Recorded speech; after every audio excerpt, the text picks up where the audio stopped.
Hello, you are listening to Trump Republic Radio. It is September 10th, 2017. I'm your host, Enzo Quesada, and as always, I'm joined by my co-host, Bobby Hester. Hello, everyone. And for the first time in quite a long time, we actually have a guest on the Sunday show, a first-time guest named Kyle Plashik. Hi, everyone. How you doing? Kyle, why don't you tell us a bit about yourself, since no one knows who you are at all?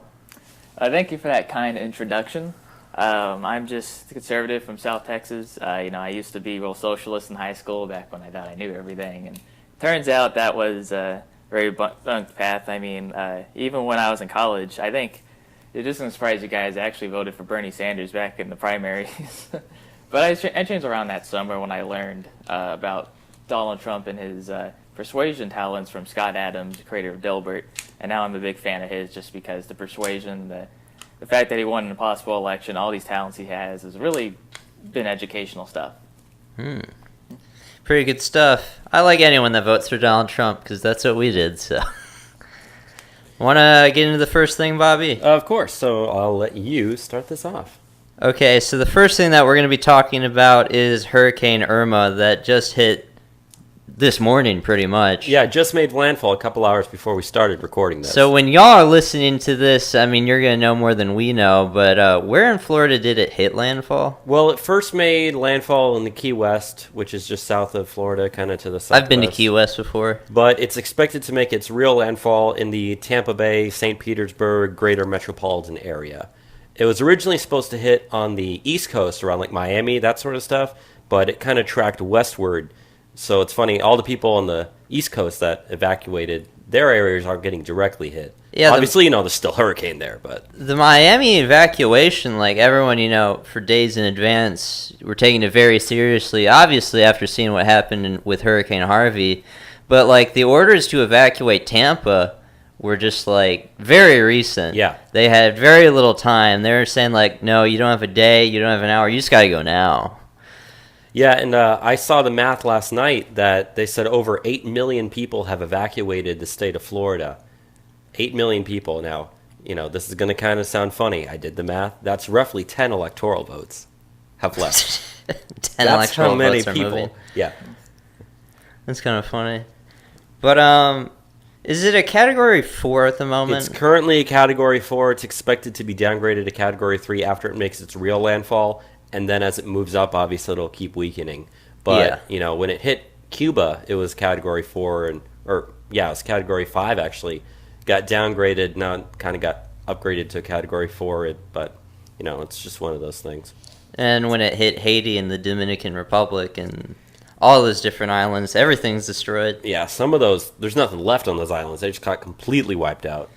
I know I was following what happened in the Virgin Islands because the governor there, seized everyone's firearms and stuff. That's pretty crazy out of nowhere, but everything in the Virgin Islands is destroyed now, so I guess they don't have a need for guns.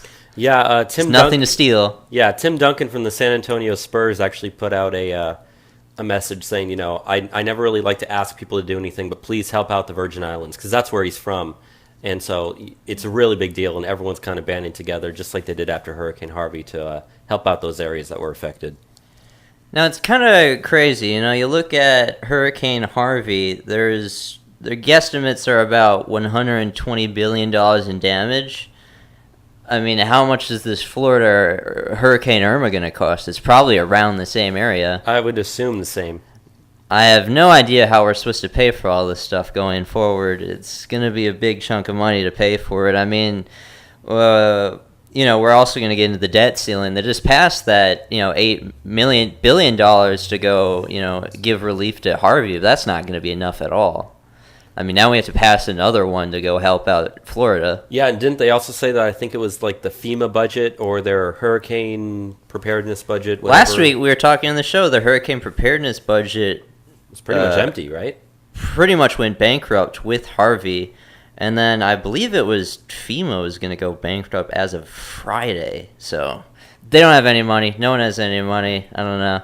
It's not the best of situations. That's something you can really plan for very well. No, it's not. It's just, pretty much insurance-wise, you just kind of have to know that it's going to happen eventually and just be ready. And Yeah. Because we haven't had a major hurricane really hit us since Katrina. Katrina and then Rita later that year were the last times major hurricanes made landfall. Obviously, we have had hurricanes since then, but they have not been major hurricanes. So, yeah, it's been a good 12 years. And we were talking before the show that the U.S. on average gets a Category 4, Category 5 hurricane, major hurricane, makes landfall every 3 to 4 years. And it's been, 10, 11, 12 since those hurricanes started to hit. So we're well overdue for these. And then we have like 2 in the period of a month. Yeah. In a couple of weeks. Which is very rare to happen, but, not totally unexpected. Not good stuff. Kyle, what has been your take on the hurricanes lately?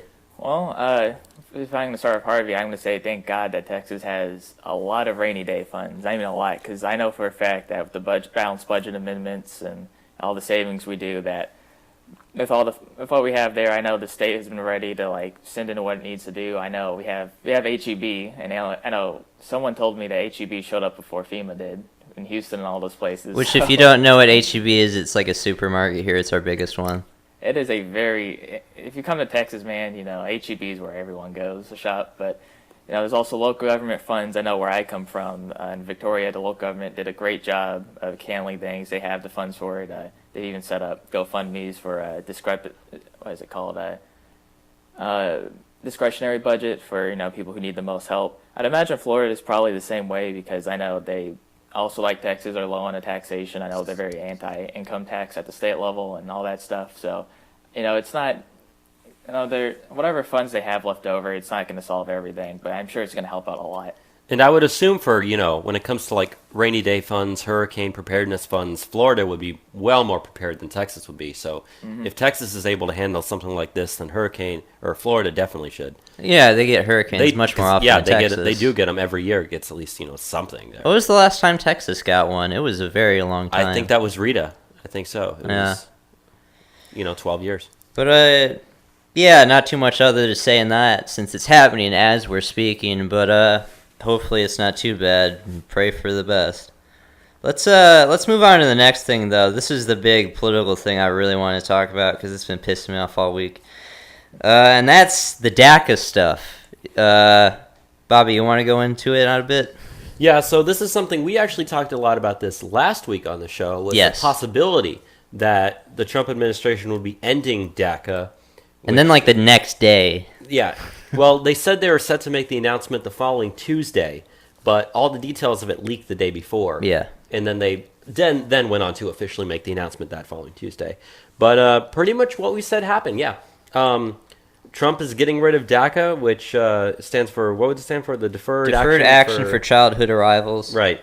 Which is for the illegal immigrant children who came here because their parents brought them when they were only, I think they had to be under 6 when they came, I believe is how the program worked. And something like that.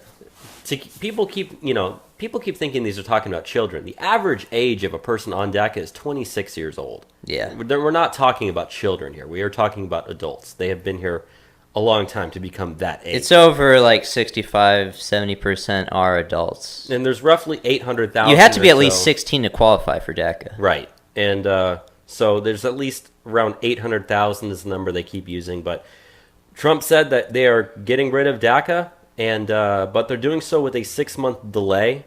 And the thing is, though, is because the people that are on DACA, when they sign up, they have to keep renewing every 2 years.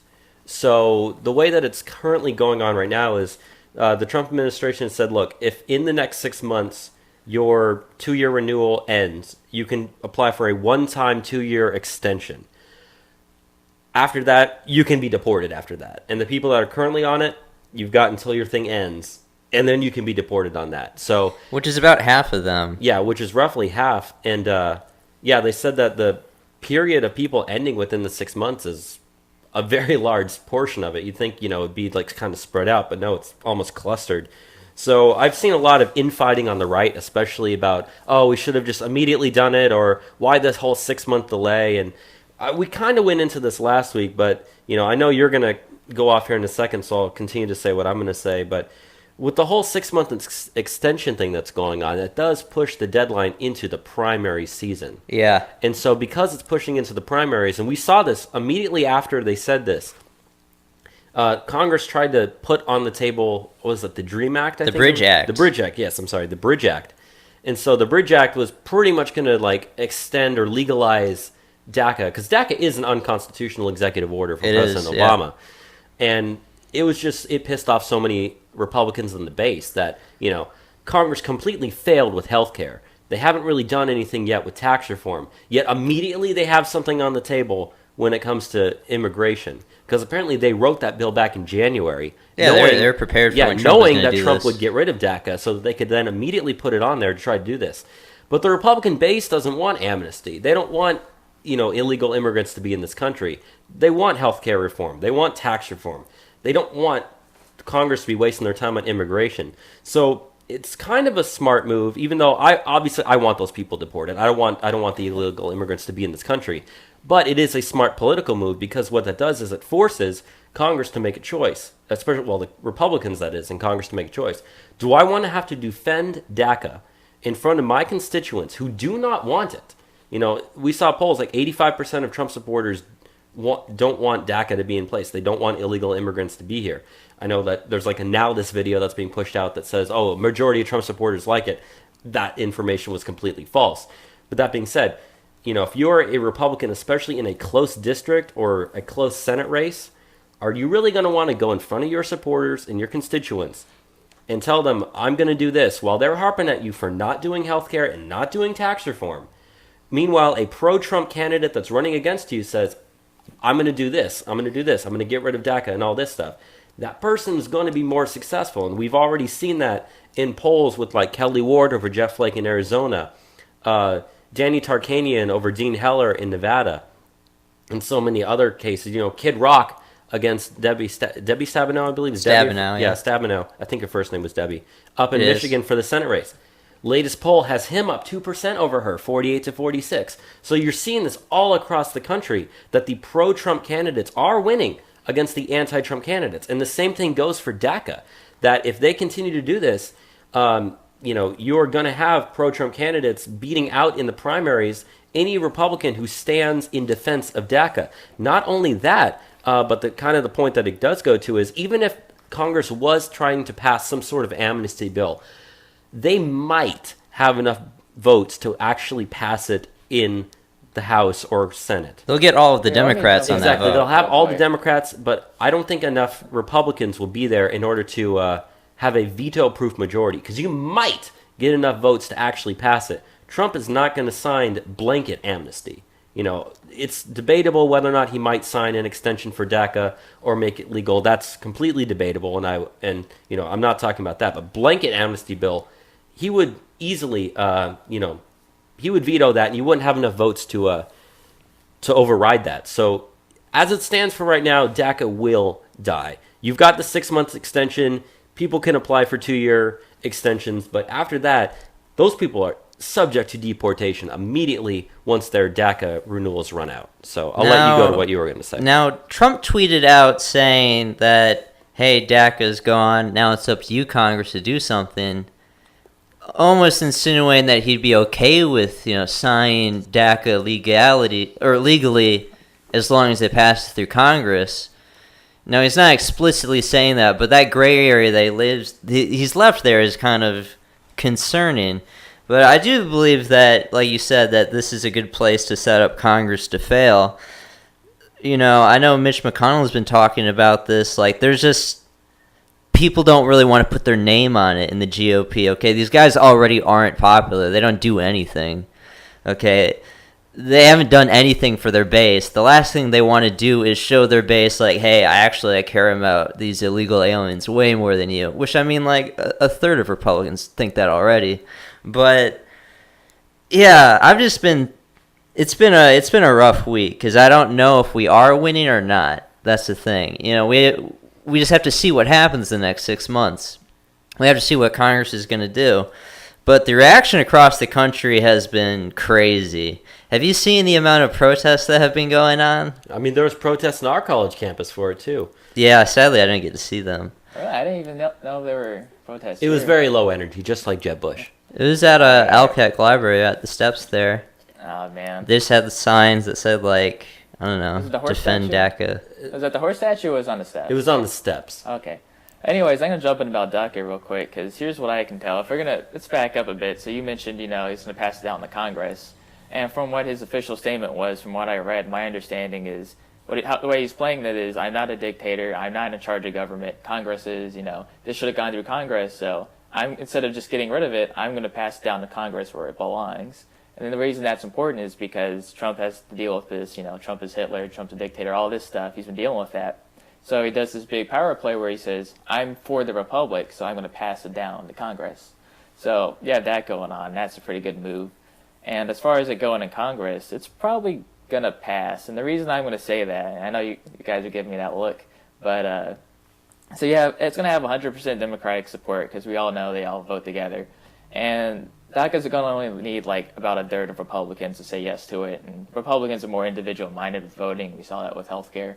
Pretty good chance it'll pass, and honestly, I've always said, I'm okay with it passing as long as the criminals can go to jail and be deported, because it's really the criminals I'm concerned about. I do think if someone showed up here when they were 6, they had no control over it, and they're really working hard and they really care about doing everything right. Not maybe they shouldn't just get amnesty, but just the path to citizenship. And I work in a kitchen with a lot of people who may or may not be illegal. I don't know. They seem likable enough. They do their job. They leave, and honestly, I'm okay with it. I like to say if they had no choice in coming here, they're not going to have any choice in going back either. Well, I mean, we disagree with this. We're hard line, like, get the DACA recipients out. Well, I understand that. I really do. It's just, if they've been integrating well the last 20 years and they really care about working, then I don't see why they need to leave. Well, Lindsay, you got some economic evidence about this, right? I'll make the case why DACA recipients need to leave. All right. So there's a lot of fiction around these recipients. There's a lot of gaslighting through the media, how they're portrayed. They try to make them out to be the best of the best. These are the most skilled. Yeah, I'm not saying they're the best of the best. They definitely aren't. Like, the Center for Immigration Studies is the best place for information on these people and how the public image is not how it is actually. They make it out that they are so highly educated. Only 22% of DACA recipients have a four-year degree.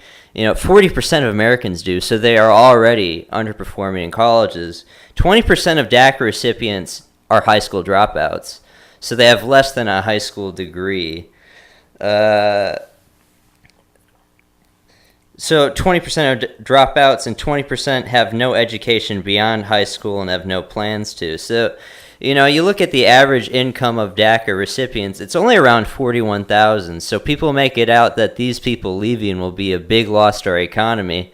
Okay, if these people were so great for our economy, Vicente Fox would be saying, bring them back. No, he wants them to stay there so they can continue to send remittances back. And one of the big problems you look at if you give these people amnesty or anything of that sort is I would say path to citizenship. I wouldn't say amnesty, but that's the same thing. You have to keep in mind chain migration. Okay, you give them citizenship, they can sponsor their entire family to come over. And you know how they have extended families in Mexico or Central America, they'll sponsor around 10 people maybe even to come over. So you give this 800,000 people citizenship, you're going to be sending millions over along with it. And you have to look at it from our perspective. Okay, we are right-wingers. You look at how Pew Research polling breaks this down. Hispanic immigrants, which is 90% of DACA recipients, they were the biggest supporters of big government. 8-2, even 3 generations down the line, they still support big government 7-3, and it makes sense.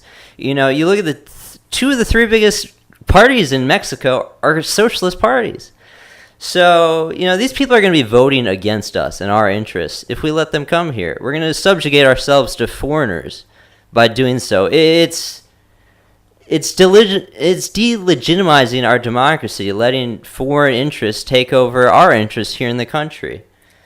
And, the Center for Immigration Studies also has another report on this and how amnesty versus deportation goes cost-wise. The average cost of taxpayers to deport an illegal alien would be around $11,000. If we were to give these people amnesty, all of a sudden they're eligible for all government programs immediately. They can immediately go on welfare if they want. They can do anything they want. They're citizens. In a lifetime, the net drain that they would have to the country would be about $65,000. So 65,000 times 800,000 if you bring those people legally. You add in their chain migration. This would cost us billions upon billions upon billions of dollars just to let these 800,000 people It would come cost on. well over $200 billion. And Yeah. then they're trying to push the number like, the DACA recipients will increase the GDP by like $34 billion in the next 10 years. Every single person but look that comes at the net loss. The net loss is over $170 billion in the next 10 years, let alone this GDP rise. Look at the government spending for it. It's a net drain, no-brainer. Yeah. Like, this is something we can't afford to do, and I don't think we want to do either. I know DACA recipients personally. I have an ex-girlfriend that is one. I still want them to go back. Like, it's not in our best interest. I don't know, Bobby or Kyle, you got any thoughts on DACA? I mean, I just, these are people who've been doing a good job being Americans, just even if they're not actually Americans by the legal definition. I mean, I understand there's a cost, there's all those problems. I totally get all that, but if they're good people who care about contributing in society, and I'm not saying, I don't know what percent of DACA recipients that is. It could be 10%, it could be 90. I don't know. It's probably not 90. It's probably not 10 either. But I think that one of the important things about America is we set up a society where the individual is the most powerful being, not like the group collective. And I don't want to assume that every single illegal is going to be evil. Everyone's going to be good for that matter. Those are both stupid, but if we take things individual case by case and we say, you're a criminal, get the hell out of here, then that sounds right to me. And if we say things like... My problem is not them being criminals. Okay, I don't think most of them are criminals. I wouldn't know which are which not. I don't know what the percents are. I know it's going to be higher than like the rest of the population in America, but that doesn't mean there's not good ones. And some, I assume, are very good people. Yeah. But they have to go back. They have to go back. Well, okay, here's my thing. Okay, we call them dreamers, and that comes from the Dream Act, which failed. So dreamers don't even exist. But I care about American dreamers. I care about the American kids that are already here. I care about their future. Allowing these people to come takes away from their future. American dreamers. You're taking taxpayer dollars, and it's going to go to them. Right. It's just the problem. How is that good? How is that fair to taxpayers? Oh, it's not. But the problem is also they've been here. What was it? You said 20 years. They applied when they were 6 at this time. Now it applied for the people that came here when they were under 6, and you had to be 16 in order to get on the program. Right. So how many years? Are you saying they've been here? 20 years? You can assume maybe 10 to 20 years. And they've been here 20 years. I mean, I don't want to kick out someone who's been here straight up 20 years and things have been working out. And that doesn't mean I'm glad illegal immigration is going to go down. I think Trump's been working on some stuff to lower legal immigration as well. And I think there's a hard cap on that's allowed per year. So that's going to go down regardless. Well, we don't have any sort of things like that on legal immigration. I mean, we're trying to. Something like we're trying to get the RAISE Act, which would cut it in half. I don't think that's going to pass any day soon. Yeah, and I was going to say, some people have said, well, what if we give amnesty to the dreamers in response for getting the RAISE Act passed? I'm like, no, that's not good enough. We need these people. That's not one. They're not going to compromise that. Yeah, they wouldn't compromise on that. But I think two. Why should we aim for a compromise? And I was going to say, if you're going to do any compromise at all, I think the perfect compromise is exactly what they did. Say, look, we're getting rid of this. You could at least easily scrap it and say, that's it, everyone's subject to deportation. But saying, look, you sign on to this, we'll let you finish off your current 2-year thing that you got. Or if it's about to go out, we'll let you extend it a little bit longer. That's about the best compromise I'm willing to say is, yeah, okay, fine. You can stay for a couple more years, and then you're subject to be deported. So if you're going to compromise at all, that's about as best as you can go. Yeah, I mean, you just look at the history of amnesty in this country. The last big amnesty we gave was under Ronald Reagan. He gave amnesty to around 3 million Mexicans. Okay, Ronald Reagan used to be the governor of California. It used to be a red state. He gave amnesty. Now it's solid blue. Has not voted red since. If you let these DACA recipients stay, you're going to turn Texas blue. You're going to do it. You're going to turn Florida blue. you're going to turn a lot of places blue. I mean, why is that reasonable in your instance? Why is that okay to do that? I mean, why is it okay to let these people stay here if they're going to change your politics in such a detrimental way? Well, I mean, right now, I mean, I think it was blocked recently, but with the whole voter ID thing, I mean, in Texas, I doubt that initially would be the problem, like right now, illegal voting because we have the law. But, I mean, it's just... No, but even if you let them be here legally, and then they'll start voting. So, you know, I know that it's true most are going to be voting Democrat. I mean, I would honestly say if we want to fix that, then Republicans just have to up their persuasion game on how things go with, you know, I guess if you call it the Latino vote or whatever you want to call it.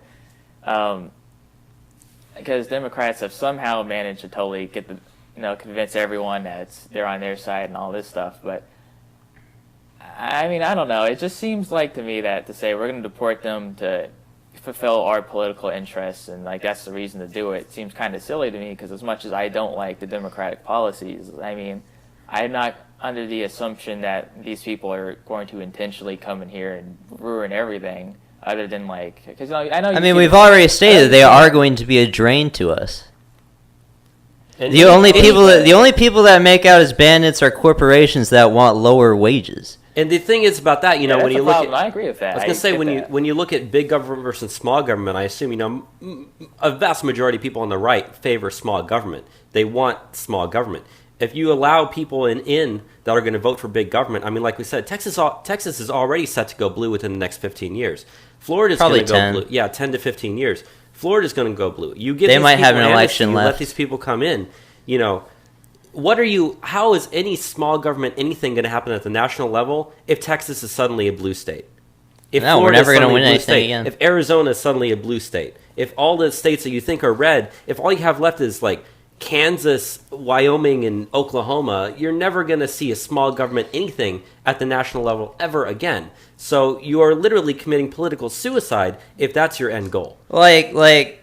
You know, these Republicans or whatnot, they call themselves conservatives, but if they're not conserving the base of people that we have here and letting it go blue, I mean, they're not conserving anything at all. It's a misnomer, their name. But, I don't know, we could talk about DACA for quite a while. It's been pissing me off. Bobby, how about we all just do, like, one last statement on DACA, and then we'll move on. They have to go back. They have to go back. That's all I got to say. Kyle, what do you got to say? Well, I just remember when Trump, after the primaries, when he started softening up on issues to win the presidency, not just the primaries, which is, you know, another one of the techniques he used, is he was in this big auditorium with Sean Hannity, and he said, you know, I want to take a poll of everyone in here, you know, everyone who's against illegal immigration stand up, and everyone stands up, all that stuff. And what's interesting he said is, you know, I think he said, everyone, who's standing up, if you are okay with people who are good people who are working, it's okay if they stay, you can sit down. And then, like, most people sat down in that crowd. If I could maybe find a video if I looked hard enough. But I think the idea here is, you know, I think most people you're going to find are going to say, even though it's kind of a drain, it is kind of wrong. Because you're absolutely right about all of that. You know, if these are good people and if they really are trying to contribute, then they can stay. It's just the rest can get the hell out. You know, criminals and thugs and government leeches and all that stuff. You know, we don't want those people here, but the rest, honestly, I mean, most of them I think will be okay with staying even if they are a leech.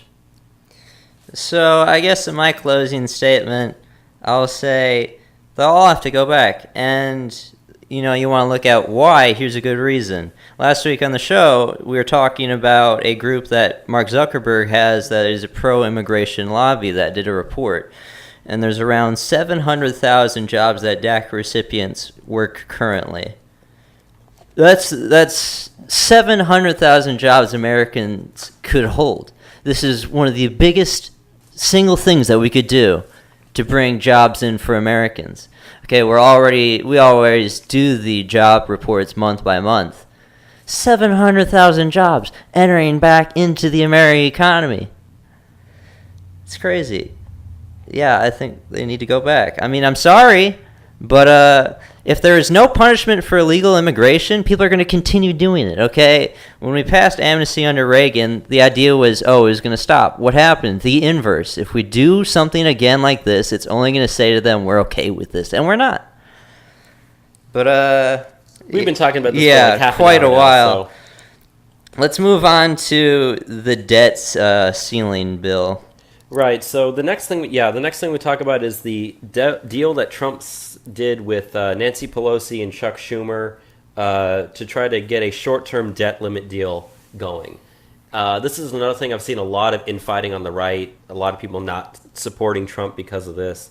But pretty much what happened was, obviously we knew that the debt ceiling was set to hit here in September, and Congress, no matter what, has always extended the debt ceiling. It's not something that I'm particularly proud of or particularly like, but they always extend it no matter what. You never even have to worry about there being a debate. It's like, okay, fine, we'll extend it. The issue was, how long are we going to extend it and how much for? So the Republicans actually wanted to extend it for like 6 more months. Or actually, I'm sorry, it was like 18 months. They want to do 18 months, yeah. And Trump was like, no, that's too long. And the Democrats essentially came to Trump and said, look, we'll give you like a 6-month extension if you give us something in return. But he was able to negotiate it down to, look, if you support getting this Harvey relief bill, the $8 billion, I'll sign in a 3-month extension. That puts it into like December. That puts it into December. And that's exactly what happened. So what Trump was really doing is, there's been a lot of anti-Trump resistance on the right, especially in the establishment wing of the GOP. He's saying, look, if you guys aren't going to work with me, I'm going to work with the Democrats instead. Now, a lot of people on the right are like, oh, no, Trump's turning into a Democrat. He's going to be a Democrat. No. He's saying, look, if you're not going to get behind me, I'm going to screw you over. And the voters are watching this. The voters, Republican voters, want Trump's policies. That's across the board. Every poll shows that. So this is another thing, like we said. He's kicking it to Congress, kicking Congress, I should say, saying, look, if you're not going to support me, you're going to get primaried out. You're going to get voted out. I'm willing to work with whoever shows up to the table. If you people aren't going to do this, I'm going to do something that kills you. Yeah. And so, essentially by doing this, if you're going to work with the Democrats, a 3-month extension of the debt ceiling is like... not much. It's really not much at all. And he wanted to get the $8 billion for Harvey relief anyways. So, I figure the Democrats probably would have voted for that to begin with. A lot of people are saying, oh, the Democrats got everything they wanted out of this bill. Or out of this agreement. No, not necessarily. They got something that everybody wanted, both on the right and the left. And, we could have had an 18-month extension for the debt ceiling. No, now we have a 3-month extension. So if anything, that helps the right because it's not as long as it wanted. Now, of course, they're going to, once it comes to December, they're going to raise it again anyways. Yeah. And we'll see how long they raise it. But this is essentially just Trump saying, look, if the Republican Party is not going to support me, I'm going to work with the Democrats until you people can figure out what you're doing and then come to the table and have something ready for me. So that's what I got to say about that. Yeah, I really like this move a lot. I was listening to Michael Savage when I was taking my younger brother to college at UTSA. I was driving him out, and he was freaking the hell out. And I'm like, oh, you're working with Pelosi and Schumer. They're the worst people in the world. I agree. I hate Chuck Schumer the most. But, one, the debt ceiling was going to be raised anyways. But 2... it's only going to be raised 3 months, and as opposed to 18 months. Why did the Republicans want 18 months, you got to say to yourself? Because that goes through the primaries and the midterms. So then anything they do, they have their asses covered. Okay? I want to set Congress up to fail if they're not behind my president. I want everyone to see how bad these idiots are, because they really are bad. I want to give people a reason to vote for someone else in the primary, and that is the number one reason why this is the perfect action by Donald Trump. Mm-hmm. Because, now they're going to have to renegotiate this come December, and it's going to show the public who these people really are. Yeah, and like we said, we're already seeing across the country in many, many, many different races, the pro-Trump candidates are beating out the anti-Trump establishment or current incumbent candidates by wide margins all across the board. So are you really, really, really going to run a risk losing your seat over something like that? Probably no, not. You're not. So this is really a move that it gets the Republican Party, especially the anti-Trump wing of the Republican Party in Congress, to really take a look at themselves and say, is this worth it? And I like that he is willing to work with the Democrats. I don't think that's the worst thing ever. I mean, if the Republican Party is the anti-Trump party as it stands, you got to find someone. We elected Trump to be a deal maker. He makes a deal and everyone freaks out that he's working with the other side. Yeah. That's not how this thing works. Yeah. No, if anyone has like a basis of a political understanding of how this stuff works. I mean, we're going to do this anyways, so we might as well do this in a way that's advantageous to Donald Trump. Kyle, do you have any thoughts on the debt ceiling being raised? I think we're all on the same page here. I'm just glad to see Trump, finally has an opportunity to work with Democrats, because I think Nancy Pelosi, she finally, it's like we actually have a Democratic leader saying, I condemn political violence, I condemn Antifa, and we should work with Donald Trump. And it's weird because what she said is so little and so basic, but then I say to myself, oh my God, I only have some Democrats saying just a little something, reasonable about against violence, against all this horrible stuff that's going on. So I'm honestly just glad to see Trump has an opportunity to work with Democrats on some level, because my number one issue with the country is political unity, or just American unity, the idea that we're Americans and we should stop being at each other's throats all the time for political differences, because it's not like, I don't think we're even close to like a civil war. I mean, that's a really dumb idea, if I'm being honest. That's not going to happen, but it would be nice if people could just get along a lot better, and that's very important to me. And we've had some steps towards it this last week, and that's made me very happy. Yeah. I have nothing else to say on it. You want to move on to your economics, Bobby? Yeah, let's go ahead and let's move on to economic talks. All right, I major in economics. Yeah, I'm a major in accounting, so we're pretty much should be here. So the first thing that we have is Amazon has announced that they are looking to invest $5 billion into a second United States headquarters, looking to create 50,000 new jobs. And they released that information on Thursday, and it's very unusual for a big business like that to create a second major headquarters in the United States. And so this just kind of, there's not too much more news onto that besides really those facts I already said. Yeah. But it goes as to what we've been talking about on the show this entire time, that you have so many places are looking to create jobs and invest money in the United States. Corporate investment is hugely up. So huge. Yeah, you're right. It's through the roof. And so they want to nickname it HQ2 for headquarters 2. So, I'm behind this 100%. I might have some qualms with Amazon some of the times. But 50,000 new jobs is that's one of the biggest announcements we've heard in the Trump presidency so far, for wanting to create that many jobs. Yeah. I like Amazon. I don't like Bezos so much. That is true. I completely agree with that statement. You want to move on to the next thing you have here? Yeah, sure. So this kind of goes to more, in general, economic numbers that we have. So as we've been discussing on the show, you have stuff like consumer confidence, consumer comfort, all those different measurements. There's another one called investor optimism, and we now have some data released on that. 17-year high for investor optimism. And the index, which has been rising every quarter since the start of 2016, leveled off the second quarter at plus 124 before rising to its current plus 138. Now, when the election hit, it was at plus 40. And we're now at plus 138. So Jesus. Very nice. You can see that's a 98-point hike since, right around October, November of 2016. And the results come from an index of a survey from Wells Fargo and Gallup, where they poll investors who have more than $10,000 invested in the stock market, bond market, or mutual funds. So we're talking about people who have significant interests in the U.S. stock market. Yeah. And so this, again, goes with what we have been saying on the show. A lot of people are like, there's an economic downturn coming. We might be entering a recession. None of the actual... Things are looking great. None of the actual, there are leading indicators, there are lagging indicators. You want to look at stuff that's the leading indicator. None of the leading indicators have been pointing to any of that stuff. If investors, and, these are people who have a lot of money, they pay attention to this stuff every single day. If those people thought that we were about due for another major economic downturn, they'd be showing you it. wouldn't be at a 17-year high. You wouldn't see a rise every single quarter. You might see it level off. You might see it drop a little bit. I'm not saying it's going to drop significantly, but drop a little bit. You wouldn't see it continue to go up. And so that just kind of goes with what we've been saying on the show here for a while. So that's what I had to say about that. Remember when they were saying that if Donald Trump was elected, the stock market was going to, crash? Yeah. That hasn't happened. I'm waiting for it. Yeah, so I actually have to have something to say with what I just said. During the poll, 68% say they're optimistic about the stock market's performance over the next 12 months. 61% have expressed optimism about the stock market in each of the 3 surveys that have been done this year, which is a percentage that has been matched only 4 times since the year 2000.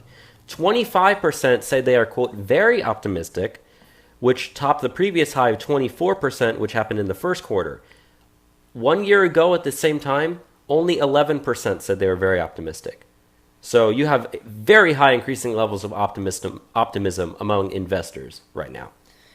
And, we talked about last week, for the second quarter, we are at 3% GDP growth. The big magical number 3% GDP, the big number that Barack Obama was never able to reach.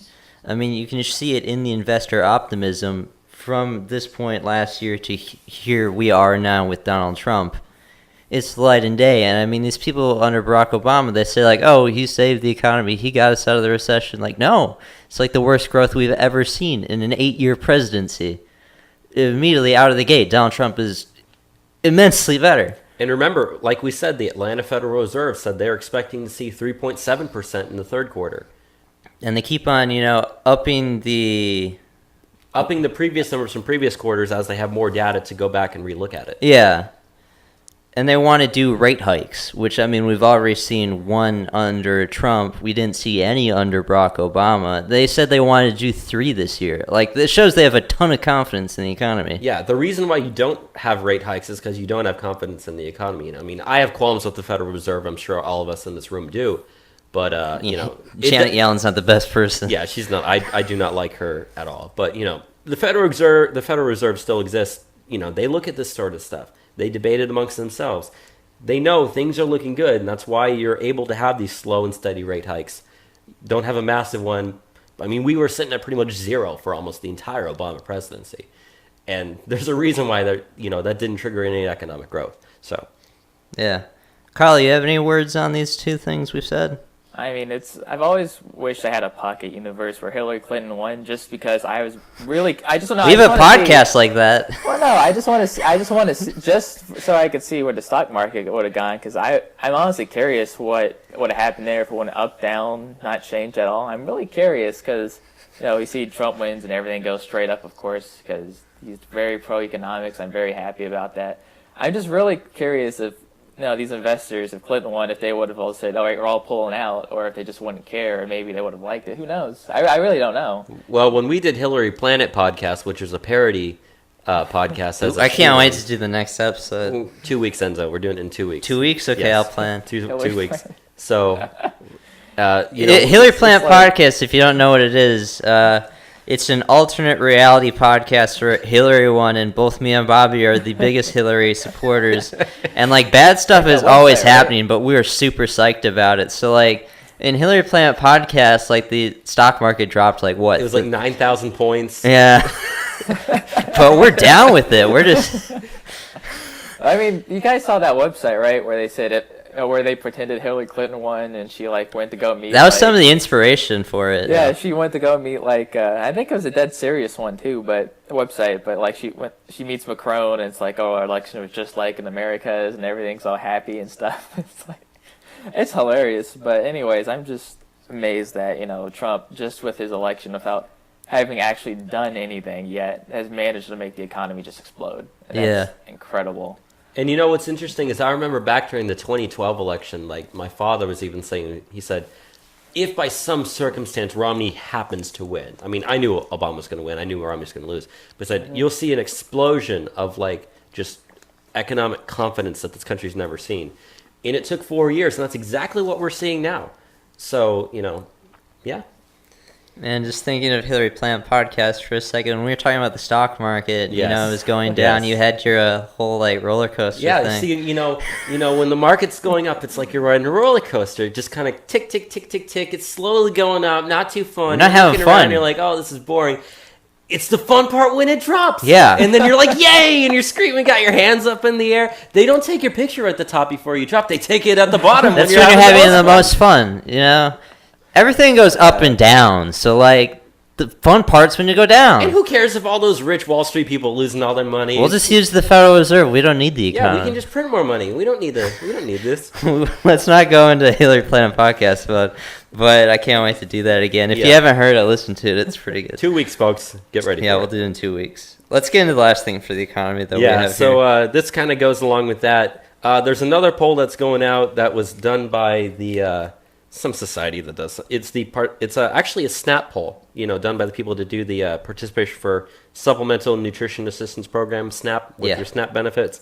It's kind of like EBT. They do some statistics where they look at hunger by state, and just the level of hunger for the United States, the number of people facing hunger, percentage of people facing hunger, is at the lowest level since 2007. Because people have money and they're able to afford food. That's essentially what it comes down to at this point. If you're wondering, the worst state in the country for hunger, want to take a guess? Alabama. No. It's actually New Mexico. Really? 4.4% of households are insecure. Whereas if you're wondering about Texas is at 3.7. So that's not too good. Not too good, but definitely not bad. I want to see if it says what the average was. The average was about the average was 2.4%, I believe, if this is what it's saying. So, it's not too bad, but the poll was done of 41,000 households. So you have a very, very large population sample size. So it's definitely very accurate information they're doing. So hunger levels, we don't have to worry about, our children are going hungry and falling asleep hungry. No, not at least the last 10 years. So, that's all I got to say. But how's that happening? Donald Trump cut funding to Meals on Wheels. I know, he's cutting the SNAP benefits. I can't do it. People are still full. I don't know. Yeah. It's magic. It's amazing. Let's go into the one thing we have for science this week, which I have. So there's this study out of Stanford where they created this computer algorithm that is able to distinguish if you are gay or straight based on a photograph. Really? Yeah, no, really. So it is correct 81% of the time for men and 74% for women. This is a computer that looks at photographs and can judge by faces. It's pretty insane. But how it does is it kind of goes into how your sexuality and your hormones based on how you're born will influence how your facial structure will come out. So gay men will have more feminine features typically, and then lesbians will have more masculine features in their facial. So for gay men, it says here they have narrower jaws, longer noses, larger foreheads than straight men, and gay women have larger jaws, smaller foreheads compared to men. Now they also compared this to just humans trying to guess sexuality. They used a U.S. dating site to use all these different photos and whatnot to teach the algorithms for it. For human judgment, for men, they're only correct 61% of the time, and for women, only 54% of the time. So the computer is already outperforming human judgment. But it gets even better, actually. When you give the AI 5 photos to choose from, it is correct 91% of the time for men and 83% of the time for women. Pretty crazy stuff. I don't know. Yeah. I thought you were going to say he just judges their fashion or something. No. That's a guy wearing those earrings. He's definitely good. No, it does it by facial structure, which actually gives credence to the idea that you're born gay and stuff, because it's going to hormonally change you. Yeah, I can understand how that would work. It makes perfect sense to me. Yeah, so that's where we are in the world. We have technology that can tell if you're gay by looking at you. It's pretty much gaydar has been invented now. And it also goes to show, they said when you're looking at just humans trying it, if humans just look at a picture of someone, 61% of the time, men guess it right. So, even humans can just 61% you can tell if a dude's gay. So if humans can even just look at a person's picture and be like, yeah, he's gay, or yeah, she's gay. we already have this ability in our own brains. Stereotyping. Yeah. I mean, I really hate to say it, but stereotyping does kind of exist for a reason. It wouldn't be there if there wasn't something there to begin with. Also, the study said that, like, with the different variations in, like, numbers to men to women, it also gives credence to, like, women's sexuality is more fluid than men's. So, like, more women will, like, be lesbians and become, like, straight later on. Yeah. That's the thing, I guess. Let's go on to immigration now, though.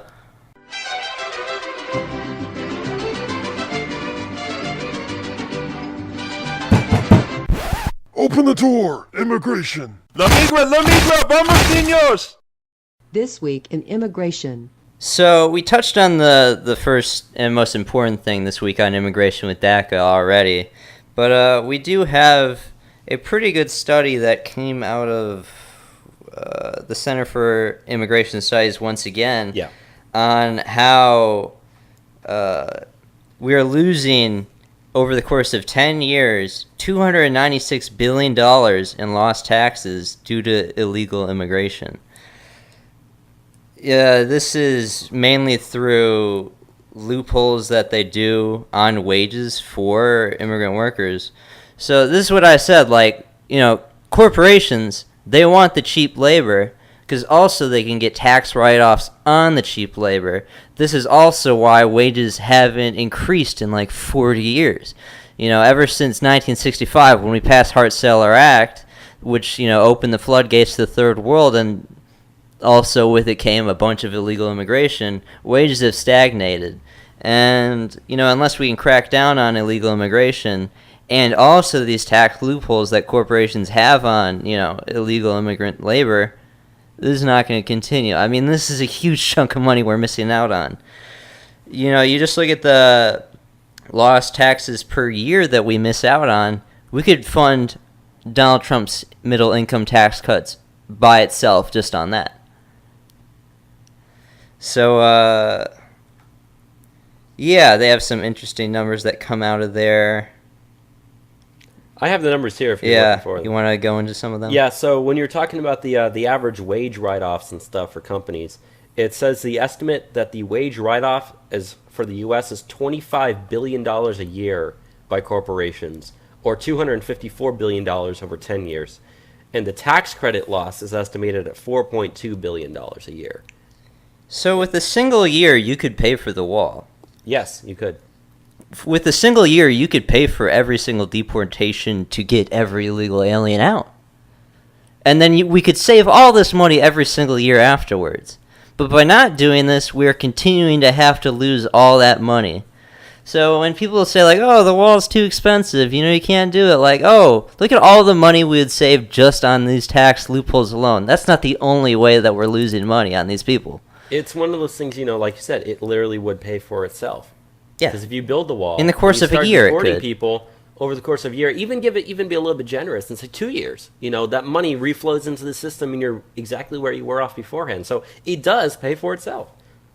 Yeah. Any thoughts on this, Kyle? I mean, because you were mentioning like the taxes and stuff. I like the idea, and this is like a bad idea designed to be made better in the long run, just to throw onto the pile.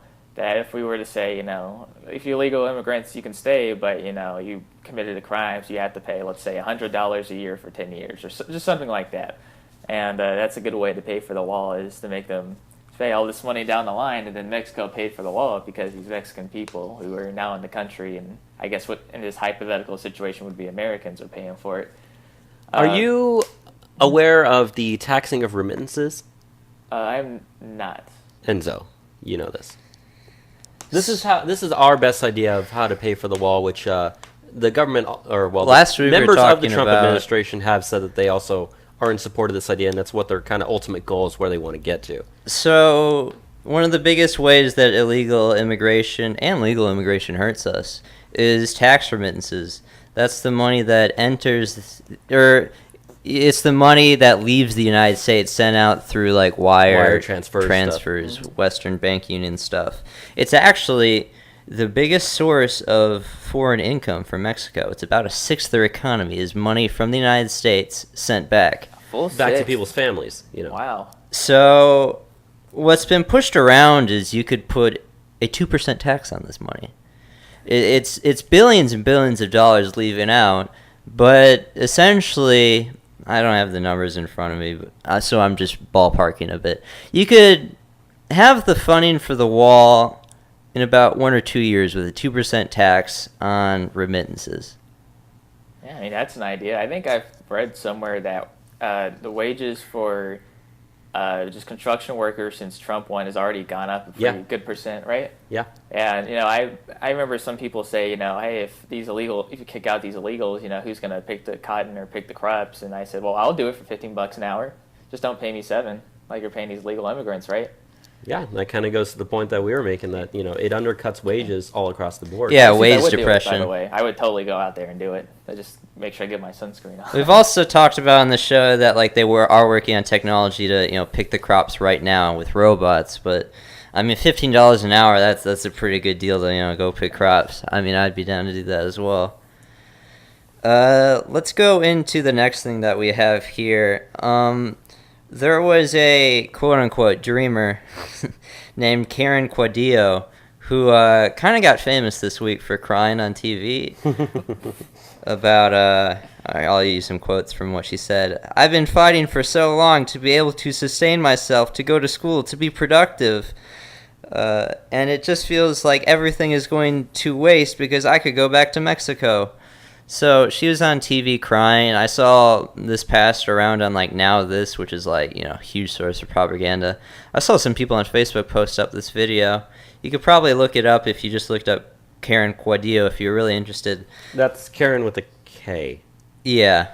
Because I've seen some people misspell that with a CC, like Karen with a C. Yeah. It's Karen with a K. Most people didn't misspell it, but some people did. Just want to clarify that. So when she was being interviewed, she talked about how she is a small business owner. So Paul actually went into this lady, started looking her up, because, what else do you do when you have free time? And it turns out her business is actually fake. She's not actually a business owner. Yeah, Bobby? Yeah, they actually did. That's actually sort of incorrect there. They did find articles of incorporation for her quote-unquote business called the Quadillo Cleaning Company. Yeah. And what's interesting is they go down to Article 4 of the Articles of Incorporation, where it talks about the shares of her company, which shows you how valuable it actually is. 1,500 common shares at a par value of 1 cent. You know what that adds up to? How much? It's like $15. That's how much her company is worth. So yeah, it's essentially a fake business. It's a $15 business. That's about how much she goes on TV and says, this is part of the dreamer lie, oh, we are so great, we're building the economy, we're bringing jobs back. We're small business owners. We're small business owners. No, you aren't. You have $15 in your pocket. That's essentially how much it costs to file the paperwork. Yeah. But it didn't stop there.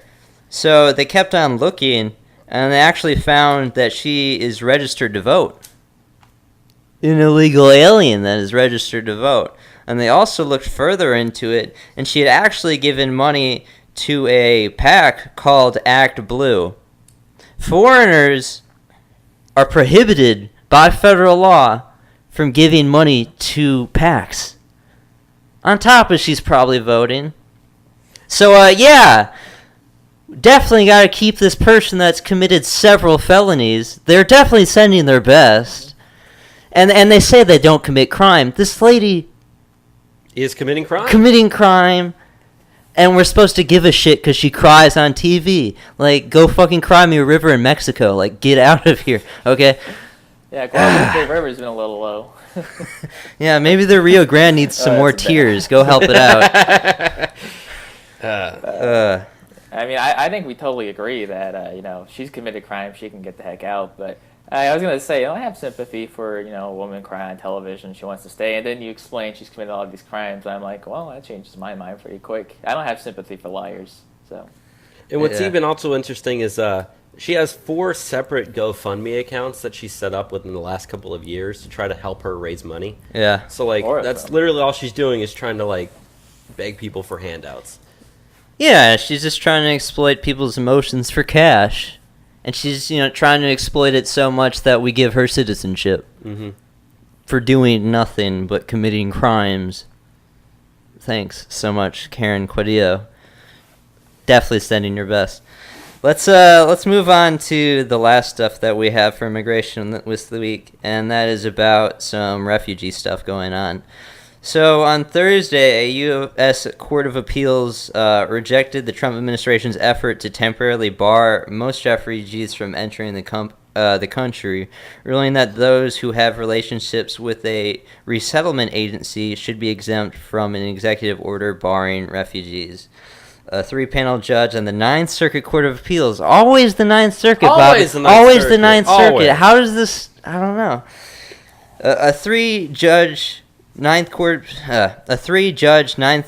U.S. Circuit Court of Appeals panel also ruled that grandparents, aunts, uncles, and cousins of legal U.S. residents should be exempt from President Donald Trump's order, which bans travel from 6 Muslim-majority countries. Yeah, because beforehand, when the Supreme Court decided to say they're going to hear the case, they let it, by unanimous vote, 9-0, let it continue as law until they would hear the case, which they're hearing it in October.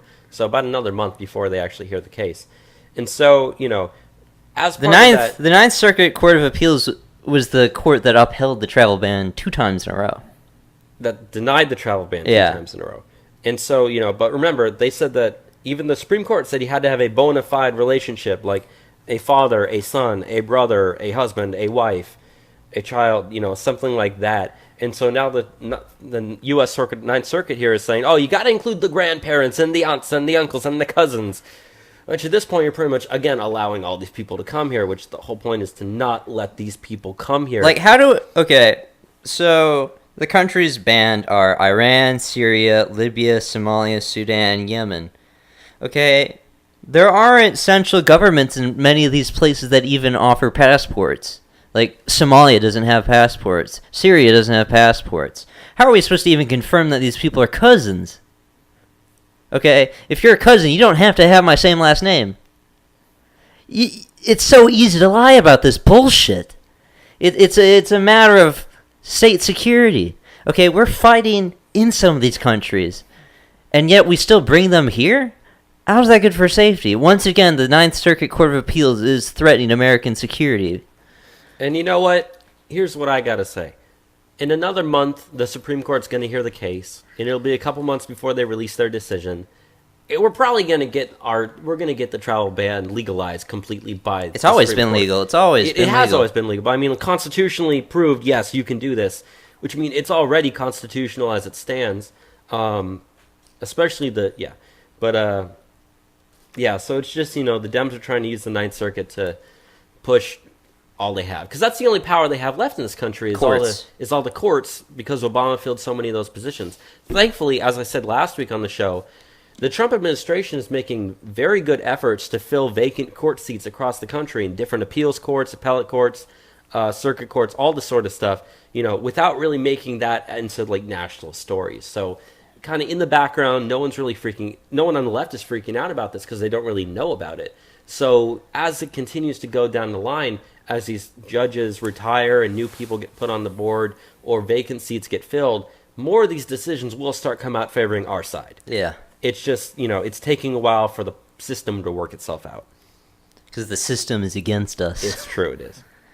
You want to go into these refugee numbers, though? Yeah. So even with this recent ruling, which was just this week, and it said it's going to take 5 days before that ruling goes into effect. Even so, there's reports of how many refugees have actually been added recently. Now, when Trump was coming into office, he said he wanted to cut the number down by like half. We were taking around 100,000 or so refugees a year. He wanted to cut it down to about 50,000 refugees a year. Hillary wanted to increase it to like 250,000 something refugees per year, even higher than that. I think estimates were she wanted to take in around 1 million in her 4 years. Yeah, in her first term.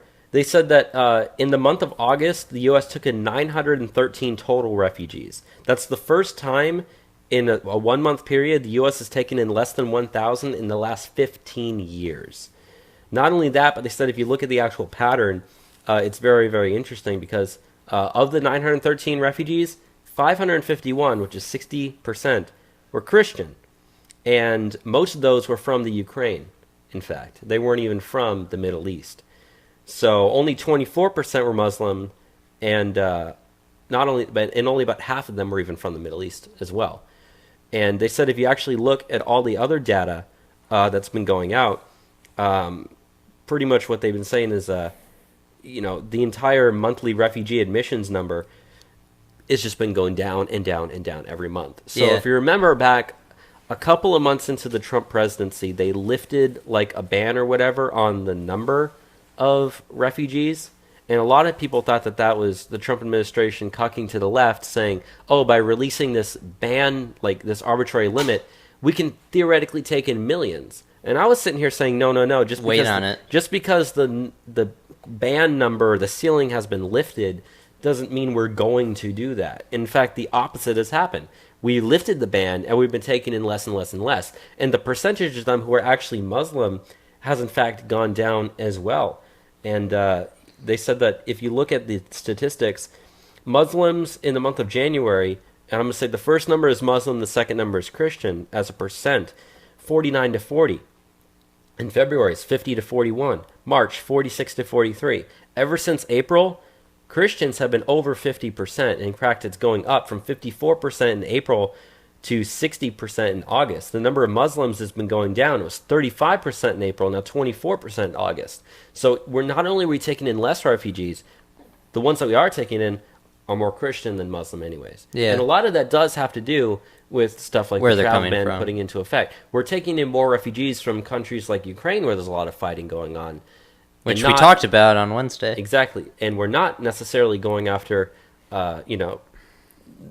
people from the Middle East. Now, the other, quote-unquote, like other/unaffiliated is people like, Buddhists and Hindus from places like Myanmar and stuff like that, where there is a lot of fighting, which we also talked about that on the midweek podcast, talking about the Global Conflicts Report.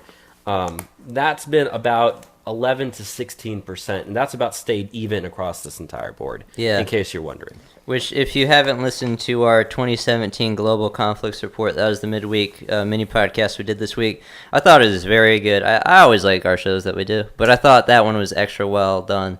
It's very, very relevant. 24 of the biggest conflicts, most significant conflicts happening right now in the world. So, yeah, if you want to know. And one of the things, I learned something when we were doing research there. I mentioned this on that episode. I didn't realize that if you look at the countries in the world and you rank them by total number of deaths due to war in the year 2016, number 1 was Syria, number 2 was Iraq, number 3 was Afghanistan, number 4 was Mexico, number 5 was Somalia. Mexico is right on our doorstep. The media doesn't want to talk about that. The 4th highest in the world by total number of deaths due to war. We don't want to talk about that. That makes the wall seem reasonable. That has been going up in ranking for the last 3 years. It's only getting worse. Yeah, but you're right. The media doesn't want to talk about that. Don't talk about that. But talking about refugees for a second. I don't personally care so much about their religions, but definitely would rather be taking in Ukrainians than Somalians and Syrians. Any day. And also, you just have to keep in mind, when we take in refugees, we sponsor them. We pay for everything for them, So, we might as well be taking less. Yeah. And, I agree with you. That's what I care more about, is the fact that the number has been dropping and dropping and dropping, more so than the percentage anyways. Yeah. But that is just a relevant number. I know people do care about that sort of stuff, so I thought it was worth mentioning. Let's get into your 2018 elections stuff. All right, so here's an update on the 2018 elections. I like the fact that we added this segment to the show. First things first, earlier you had mentioned, Kyle, about the Texas voter ID law. Yeah. And how it kind of got struck down by a court. Well, another court has actually come out, the appeals court out of New Orleans, based on the Fifth Circuit Court of Appeals, voted 2-1 to allow it to go into place. So just a couple of weeks after it got struck down, boom, it's back. And so pretty much the next step above that's Supreme Court. And so bring it. Essentially, that's how it goes. But they said that the current Texas voter ID law, which is Senate Bill 5 or SB 5, it's set to go into effect in I think January or February of next year. So they were ruling something that hadn't even gone into effect yet. So as it stands right now, it can go into effect next year when it's supposed to. In the meantime, until the end of the year, the measures that we used during the 2016 elections will continue to stay into effect as they stand right now. So if you remember last week on the show when we were talking about this, it was that Judge Nelva Gonzalez Ramos out of San Antonio who struck it down. Is he the SB4 guy? No, that's a woman. Uh, But anyways, she was saying, "Oh, it's bad, it's discriminatory, all this sort of stuff," whereas the Fifth Circuit Court of Appeals out of New Orleans was looking at it, and they're like, "Well, yeah, there was a clause in the case that said that if you don't have a qualifying ID, you can still cast a ballot by signing a waiver that essentially, with the risk of getting thrown in jail as a felony for lying, if it's found out that you didn't have the ID or you weren't allowed to vote, that alone pretty much says, yeah, anyone can go and vote if they don't have an ID, but if they decide to do it illegally, they're risking serious jail time. So it's obviously, it should be allowed to go into place for that alone. That overrides anyone's arguments like, oh, these people, they can't afford an ID, it's too hard, it's discriminatory. No, it's not, because even if you don't have one, if you're allowed to vote, you can still vote. But if you're not allowed to vote, you're going to get caught and you're going to get thrown in jail. So real good stuff there. We definitely want to see voter ID laws everywhere, but also having it in Texas is good for us. So. Yeah. And that kind of segues into the second thing I have to say. And this is something you want to go off on. For me, this is something that I've explained this to about 4 or 5 different people in the last few days. I'm kind of going to go off here. So there's a report out of the state of New Hampshire that there was some serious voter fraud that occurred in 2016. Now, New Hampshire is one of only 15 states that allows for same-day voter registration. Of those 15 states, 11 of them were won by Hillary Clinton. Only 4 were won by Donald Trump. Okay? Now, that's just something worth pointing out. So New Hampshire is one of those states that allows for same-day voter registration. Now, on Election Day of 2016, there were 6,540 people who were same-day applicants to vote. Those were same-day applicants to vote who used an out-of-state ID to prove themselves. Now, the state of New Hampshire allows people who are recently moved to the state to use out-of-state driver's licenses to prove their identity. So that alone does not necessarily prove that anything wrong has occurred. However, New Hampshire law states that if you do that, you have 60 days to obtain a New Hampshire driver's license. Okay? Of those 6,540 people, only 1,014 have gotten that New Hampshire driver's license. That 60-day period ended back in January. Okay? January 7th. So only 1/6 of those people are actually legitimate. The others have not done it. Yeah. Hillary Clinton won New Hampshire by 2,400 votes. The Senate race that the Democrat won there was about 1,100 votes total. And so, every state around there was won by Hillary Clinton. Vermont, won by Hillary Clinton. Massachusetts, Maine, Connecticut, Rhode Island, all this New York, all the states around there were won by Hillary Clinton. New Hampshire is the only one that's actually a swing state up there. Which I thought we were going to win. Yeah, I had it kind of going both ways. I thought we were going to win it too. Not only that, but of those 5,526 who did not get a New Hampshire driver's license, only 213 in that period of time have registered a new vehicle in the state of New Hampshire. Or, I'm sorry, have a registered vehicle in the state of New Hampshire.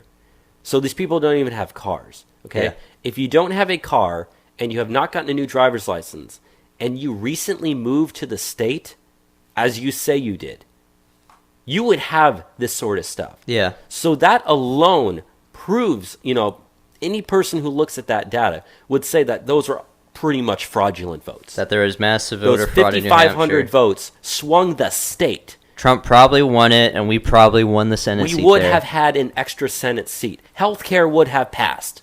Okay? Healthcare would have passed. Yep. Because we lost that by 1 vote. Okay?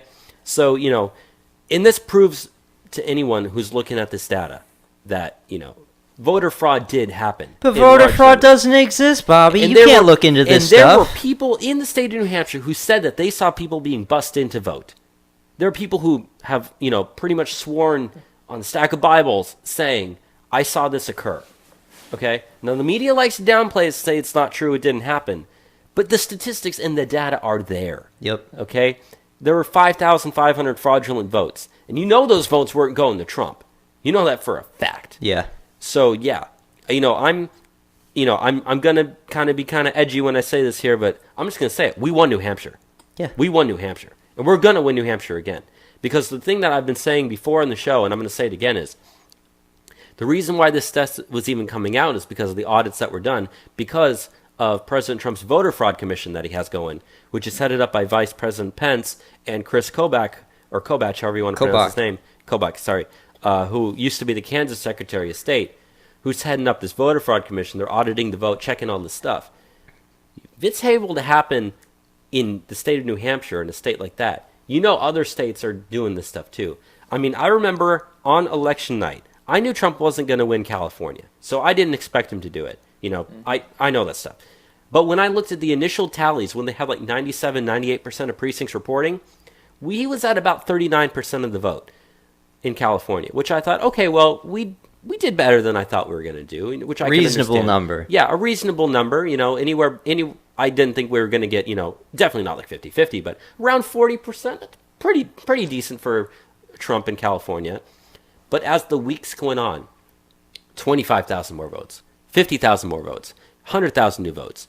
Hillary Clinton's number kept getting higher and higher and higher. Trump's number barely stayed the same. Now, they said it was all because of like absentee ballots that were being included, or people who were overseas that had sent in their ballots that were being included. I'm thinking to myself, you tell me none of this stuff is going to Trump. If your state votes for Clinton essentially 60-40 for the people that live there, you'd think the people overseas would be about the same, maybe 70-30 to Clinton, But instead, it was like to the point where now Trump got only 32% of the vote. Not even 1/3 of the vote in California went to Trump, when he was at 39%. A state that has, 10 million voters to swing at 8%. There was over like 1 or 2 million extra votes that got added after Election Day for Hillary Clinton, California. Yeah. Now I know that's her popular vote right there. And I swear, some of that had to not be legitimate. I know that for a fact. Because this stuff has been happening. I mean, we've looked at even Texas has had problems up in Dallas with mail-in ballot fraud that's gone on. Here in Hayes County alone, there was those 1,600 ballots that never got counted. Yep. I know we haven't really talked about that. I wasn't one of them, thankfully. Yeah. But it's possible. I know people who did, though. That's the problem. And it's a possibility that the city of San Marcos, where we're at, might even have a different mayor because of that. Probably would. And probably would. So voter fraud does happen for various different reasons in various different ways. And for various nefarious reasons. Yes. And the point that I'm actually getting to here is, Trump's voter fraud commission is going to be finished with the data and all this stuff completed, filed, released to the public. Was it June, I think, of 2018, May of 2018? I think it's like spring of next year. So spring of next year. I'm just going to say like May, June at the latest, because that's when spring ends, right? Yeah. So even so, there's going to be stuff like this that's going to be reported all over the country. Stories like this happening. So many states are not trying to not cooperate because they know they're going to get caught. Exactly. And so, this is all the ability for, we could try to push voter ID. We could try to push that in the last time for the midterms. In the last 5 or 6 months before the midterm elections happen.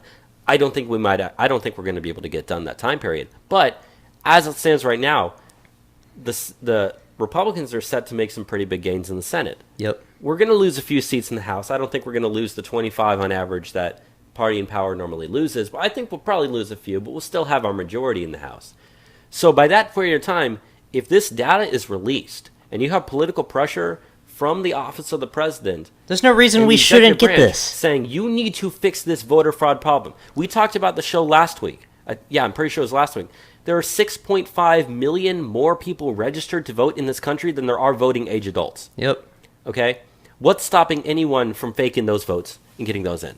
Okay? Nothing. There's another story that we have here that the state of not the state of Chicago. The city of Chicago. The city of Chicago found out that they had, I think it was 15,000 more votes in the city than there were voting age people registered to vote in the city. Okay? That would mean that you had to have 100% turnout plus an extra 15,000 Which doesn't votes. happen. That does not happen. Turnout as a whole on average in the country this year was like around 60%. It was up a little bit from 2012. Yeah. Now, even if Chicago is somehow like 70% turnout, Which, I mean, I wouldn't expect out of Chicago. Yeah. So, there's obviously rampant voter fraud that's going on there. They said that in the city of Chicago, there are 1,108,178 people registered to vote in the city of Chicago. There were 1,115,644 votes that were cast. So that's 15,000 more votes cast than people registered to vote. Okay? Nowhere has 100% turnout. There was voter fraud that happened in Chicago. Yep. That's proof. Okay? And so... What is Chicago also, though? Sanctuary A city. sanctuary city. So how many illegal aliens ended up voting? Exactly. I don't know. If Karen Quadillo lived in Chicago, I bet your ass she voted. Definitely. And so, what I have been saying, I haven't really said this on the show, but I've told friends and stuff this in private, is what I would like to see, which I don't think will happen, but I think is definitely necessary, is a complete 100% purge of all voter rolls before the midterm elections. Completely deregister every single person to vote and say, go do it again. In person, go do it. File your paperwork again. You have enough time. You got 6 months to do this. It's not hard. After that commission gets done, okay? After that commission is done, even if it's in June, you got like 5 months to do this. Deregister every person to vote. Have every person re-registered to vote. Because there are we saw more data. There's about 1.2 million people are registered to vote in multiple states. Yep. Okay? How many people are registered to vote in multiple congressional districts? I mean, I don't like to share too much of my private life on this show, but my family recently moved houses from one area to another. We moved from different counties and different congressional districts as well. I am still registered to vote in that original house that I have. I have not registered to vote yet in the new house that we recently purchased, okay? But I'm going to. And I don't know if the state's going to get rid of my old one. Theoretically, I could almost be registered to vote in 2 congressional districts. Okay? Nothing is stopping me. I still have my old driver's license, which has my old address on it. I have my new one, which has that one. The other one is still valid until December of this year. That's how easy it is. That is how easy it is. I could walk up there, show my old one. They'd say, check, you're good. I could go, then immediately drive to the second place with my new ID and my second registration, say, check, you're good. And then vote for Greg Abbott twice, right? Yeah, theoretically. And I'm a legitimate voter. That's not to say people who have, fake voter registration or using fake names or stuff like that. So you definitely need to pass voter ID nationally, and you need to deregister every person to vote, purge the voter rolls, get everyone back on board. That's the only way you're going to have fair elections where every single vote counts the way that it should be. Yep. As it stands, we won New Hampshire. I'm just going to say that Trump won New Hampshire. He probably won other states the way that he might have won other states. Minnesota has been a blue state, but we only lost that by 2%. That can easily go red next time. I'm from Wisconsin, so I understand the Midwest pretty well, and I've been in Minnesota, and I had the feeling and understanding Wisconsin as a state, that it would go for Trump, even though my entire life it's a very democratic place. It's always been solidly blue. I mean, you just get the sense of it's the kind of place that would. And, in a similar sense, I thought Minnesota had the possibility. I thought it was going to Clinton. I was so on Trump even winning Wisconsin. But, I mean, the Midwest in general is more in line with what Donald Trump wants and is offering to them than what Hillary Clinton is at all. She isn't offering any of these people anything that would help them. I mean, the 2008 economic crisis hit the Midwest extremely hard. Okay, I was there when it happened. My house is foreclosed when it happened. The place is done really bad. These are the places that need it the most. And that's what I've been saying in this show as well is, if Trump fulfills his promises, brings jobs back, which is happening, gets the factories back, which is happening, they're going to reward him in 2020 when things come around. When he's going to stand in front of the factory and say, this is because of me. Yep. And, states that we narrowly lost, like Nevada and Colorado, voter fraud probably happened there too. Narrow losses. I think we can easily, I'm just going to say it right now, we're going to win New Hampshire in 2020. Yes. Okay? I think we have a very strong possibility of flipping Nevada. Maybe not Colorado because it's slightly farther to the left. Colorado's pretty cucky as well. But you can continue with your immigration stuff. You can get Danae Tarkanian to upset Dean Heller in the 2018 midterms. Not out of the books at all. It's not out of the books. It's very possible. You can flip Nevada back to being a red state. You can flip New Hampshire to be a red state. You can flip possibility of flipping Colorado, maybe even Minnesota. I'm just going to say Trump is going to win 2020 by a bigger margin in the Electoral College than did before, and we're probably going to win the popular vote too once you start realizing how many millions and millions of fraudulent votes actually occurred in this country. If we fix the voter fraud problem. And that's what you have to do. You have to have pressure from all sides. Because from the inside the government and the voter constituents themselves. Otherwise, Congress isn't going to act. Because what if we have another instance where there's voter fraud that flips a state to the left? Just like it did in New Hampshire. And let's say you have a close election that comes down to like one or two states. A couple thousand people, the left likes to complain that 70,000 votes are what Trump won the election in Pennsylvania, Wisconsin, and Michigan. Yeah, close stuff. But 5,000, 2,400 votes in New Hampshire, if it came down to New Hampshire, 2,400 votes could flip the election. And so that stuff matters. And you need to act on it as soon as possible. And by that, I mean once the voter fraud commission is complete and done in like May or June of 2018, that is the time to act, is the period between then and the midterms. Yeah. That's when it needs to be done. So that's all I have to say about that. Kyle, do you have any thoughts? I know we kind of left you out. Bobby gets passionate with his numbers. Well, when you're on a roll, I don't want to interrupt you. I really don't like interrupting people, so I'm like, I'll let you guys go. So first off, I want to say you're a baby because I'm registered to vote in 3 counties. Whoa! You only have 2. You can vote for Greg Abbott 3 times. Yeah. I only get to do it once. I voted in local elections back home. Then I was in Austin and registered for Travis. And yes, I did vote for Bernie Sanders back then. Whoa! I mentioned that earlier. You have to go back. Still, you parted my whatever. Whatever. Dude, you should have seen the argument I got into in Austin Community College during a government class about Texas voter ID laws. Tell us about this. Yeah. Tell us about this. Yeah, it was a class argument too, and I wasn't very good at it at the time because back then I didn't have the resources to say that legal voting was super real. So they kind of had that on me, They were some of these other guys were quoting John Oliver and all that stuff back in those days. That's where the left gets their news, is from like TV shows. Yeah, I used to get my news from Jon Stewart, right? Back in the day, but not anymore. If he were still on, I wouldn't nowadays. But anyways, so Texas, just voter ID laws are a good thing, and just making illegal voting is something I do abhor because I don't know how you can really stop it without a lot of effort. And I'm just really glad that Trump is doing what he's doing with that commission because that's good for everyone to get rid of illegal voting. I just like what he did when he said, I would have won. He did this on Twitter. He said, I would have won the popular vote easily if there weren't any illegal votes, right? And what he did there is he got the media to go from saying there's no illegal voting to there's not 2 million. I mean, there's got to be some, but there's not 2 million. And the trick there is he got people on the left, on the media, to admit that there's some amount. And as long as they agree there's at least one case, it's like he managed to move that, what's the word I'm looking for? Not goalpost, but he moved the way they thought by doing that, by saying 2 the Overton window on it? Yeah, the window, you could say.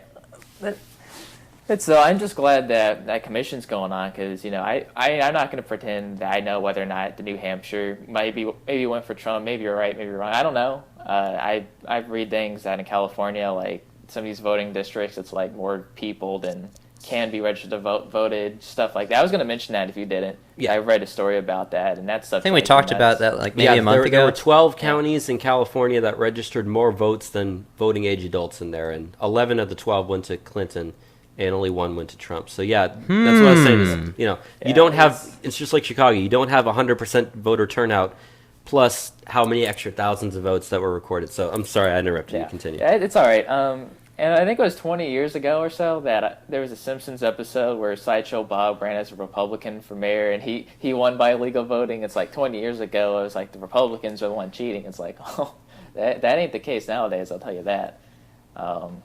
If illegal aliens were voting for Republicans, Chuck Schumer would want a wall. He'd be the one advocating for it. If illegal aliens were voting for Republicans, they'd be calling for voter IDs. They just know how this goes. So, they try to deny and deflect, but integrity in elections, I don't know why anyone would want that. So. Yeah, I'm just really glad that we're doing something about it. I just remember back when I had that argument in that class way back when, the argument was, from the opposition is, I can read the minds of the Republicans in power in Texas, and they're all racist. And that was their argument.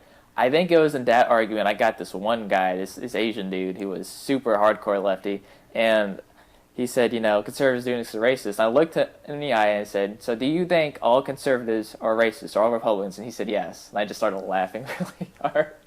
I got him to admit it. He and you weren't even like right wing at that time. That class turned me right wing after some of those arguments. Yeah. Actually, it did, but it was also another process. I'd taken an economic class, and that kind of moved me to the right. That's another story, but long story short, I'm just really glad that we have someone who won an election who is, after winning, said we're going to make sure there's no voter fraud. That makes me really happy. It's one of the best things that he's doing. I was gonna say, if Hillary Clinton won, like, you think anyone would care about voter fraud? No. Nope. No. Look at how much she won by. That means she's really popular. Mm-hmm. Let's I just look forward to everything that's going to come out of those investigations and make sure everything's more legitimate. It's only a good thing. Yeah, us as well. Unfortunately, we have to wait until May or June to figure it out. But Yeah. I'm very, very interested to hear what they have to say. Kobach's a good guy. He's going to be thorough with it. Yep. Let's move on to the bottom of the stack, national news stuff. Yeah. So this is a segment that's pretty much just like other type of just random miscellaneous news stories that we have. Don't worry to go into current year college craziness. Which the segment that keeps on giving. Yeah. So, so the first story up that we have is there was actually an audit that was done of Social Security payments that have been coming out. There's not too much to this story other than the fact that just more of what we've been talking about. They found that in the year 2016, there were $37 million in payments that were made from Social Security to dead people that were fulfilled. Which means the person was dead, they got paid, and someone signed for that and accepted those payments. We're just sending checks to dead people. Yeah, $37 million. I mean, I know that's not too much when you're talking about the federal government, but Social Security is broke as it is. Dude, that's a lot of money if you gave it to me. Yeah. Trump Public Radio's production values would go up a lot. I got $37 million. Yeah. They said they paid $37.7 million to 746 individuals after they died. And over the next 12 months, if those discrepancies are not corrected, they'll be issuing another 7.3 million out. Man. Yeah. And, you got to audit this stuff. You got to check this stuff. And Audits are very important. I'm an accountant, okay? I'm literally in an audit class right now. The first thing we learned is what auditing is. It's called professional skepticism. It's to look at data and say, I don't think that those numbers are correct. Let's figure out why. And going through literally sometimes years worth of papers that are shoved in the back of drawers to find one tiny little number to see, is this valid or not? That's somehow some of the biggest frauds come across is tiny little percentages. A 0.1% error here and there over 10 years adds up to billions of dollars. That's how Bernie Madoff got away with his Ponzi scheme, was little stuff here and there over very long periods of times, got away with it. And we need to make sure that Social Security Administration is not paying out money to people who have died. You got to figure out a way to do this. And I'm not saying that I have a solution right now, but they said that even a decade ago, a similar audit found that 1,700 people were listed as dead by the VA, but we're still getting checks from Social Security. So this time it's only 746. So yeah, it's moving in the right direction. But still, $37 million worth of payments were made to people that were dead. That's money the U.S. government's never going to see. That's money that you could use for something. healthcare or education or anything else the left wants to pay for. $37 million is a lot of money. Give me $37 million and, We'll be done. yeah, I won't have to do anything the rest of my life. That'd be sweet. Yeah, that's just the first thing that we wanted to mention here of stories is that just be aware that, stuff like this happens. Let's move on to the next thing. I got this. So, back to Chicago. Rahm Emanuel, my favorite mayor in the United States. Sarcasm. But he went on the attack on Trump for his repeal of DACA. He addressed the media in a room full of DACA recipients, and he said, quote, "You are welcome in the city of Chicago. This is your home, and you have nothing to worry about. Our schools, our neighborhoods, our city, as it relates to what Donald Trump said, will be a Trump-free zone." So, Rahm Emanuel is pretty much like banning Donald Trump from Chicago, I guess. I mean, Trump's got Trump Hotel Tower thing in Chicago, which is, one of the top 10 tallest buildings in the United States right now. So he better not ban him from going there, because I like that building. I don't like Chicago so much, but Well, it may be a Trump-free place, but it ain't crime-free, I tell you what. That's true. crime's pretty bad there. But Yeah. Rahm Emanuel went on to say that his high school student, or he has a program where if in high school you have a B average, the taxpayers will fund you to pay for community college. And he said that will be continued to be open for DACA recipients. Fantastic. So they're literally saying, let's pay for illegal Quote, immigrants you to will do always be dreamers in the eye of the city of Chicago because you have big dreams and we want to be a part of those dreams. So, fun moral postulation by Rahm Emanuel, a guy who can't even run a city without, rampant crime. Nope. But, instead of, stopping the crime, at least he's banning Donald Trump. That's going to do something. Let's move on to the next big thing that happened. I can go ahead and cover this next one. Yeah, I think was you know gonna a cover bit it more originally. than I do. This is something that came out, I believe, either yesterday or the day before, September 7th. So I guess actually that was a few days ago now.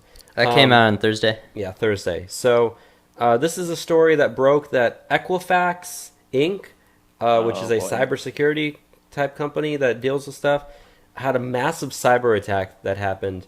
And they said that there may have been 143 million U.S. customers on the credit reporting agency who had their data breached. That includes It's like a credit score thing. yeah, that includes names, social security numbers, birth dates, addresses, and driver's license numbers. And they also said the credit card numbers for about 209,000 people have also been accessed. Their shares dropped 8% the next morning, but it seems like we're always seeing big cyber attacks that are revealing people's data. It's been happening a lot. I don't know if I was affected. I haven't checked. They said they have a thing that you can go up and check, but Yeah, www.equifaxsecurity2017.com. You can see if your information got out. thank you, Enzo. We should all probably check that later. But what this story really goes down to is the importance of protecting yourself against identity theft, and companies and individuals even protecting themselves against cyber attacks. Yeah. Obviously, if you give a company your information for legitimate purposes, it's their responsibility to protect that. Yeah. And when they don't, ordinary people suffer. And if hackers have your social security number, birth date, name, and address, that's all they need to steal your identity and do whatever they want. So, just be wary, be careful, and hopefully companies and stuff and we'll just be more careful in the future as well with what they do. Yeah. So I also heard in regards to this story with Equifax on a different show I listened to, potentially like the upper management, CEOs and boardroom officials at Equifax knew about this breach months ago. So they started like slowly selling off all their shares because they knew the stock was going to drop. So there's probably going to be some criminal charges in regards to what happened here. Oh yeah, I mean that's insider trading at that point, and that's highly illegal. So we'll be seeing stuff on that front, I believe, pretty soon. Yeah, they're probably going to leave the country, and it's like flip a coin. If heads, your identity was stolen. If tails, you're fine, right? I'm sure none of their identities were the ones that were stolen. Want to move on to the Imran Awan thing we have Yeah. here? So if you've been following the whole story of Debbie Wasserman Schultz's IT staffer Imran Awan, do you know pretty much about that story, Cal? I don't think I know anything about it, actually. Enzo, you want to kind of describe it real quick how it happened? Oh, it's like a crazy mess of things. If you forget anything, I'll butt in with it. So Debbie Wasserman Schultz hired these IT guys from Pakistan, the Awan brothers. And they were in charge of like security for different like DNC congressmen and whatnot. Is that correct, Bobby? That is correct. And they had access to things that they shouldn't have. And also they're being paid like fraudulently. They got paid, I think, since like 2007, I believe, when they were first hired, they made over $4 million.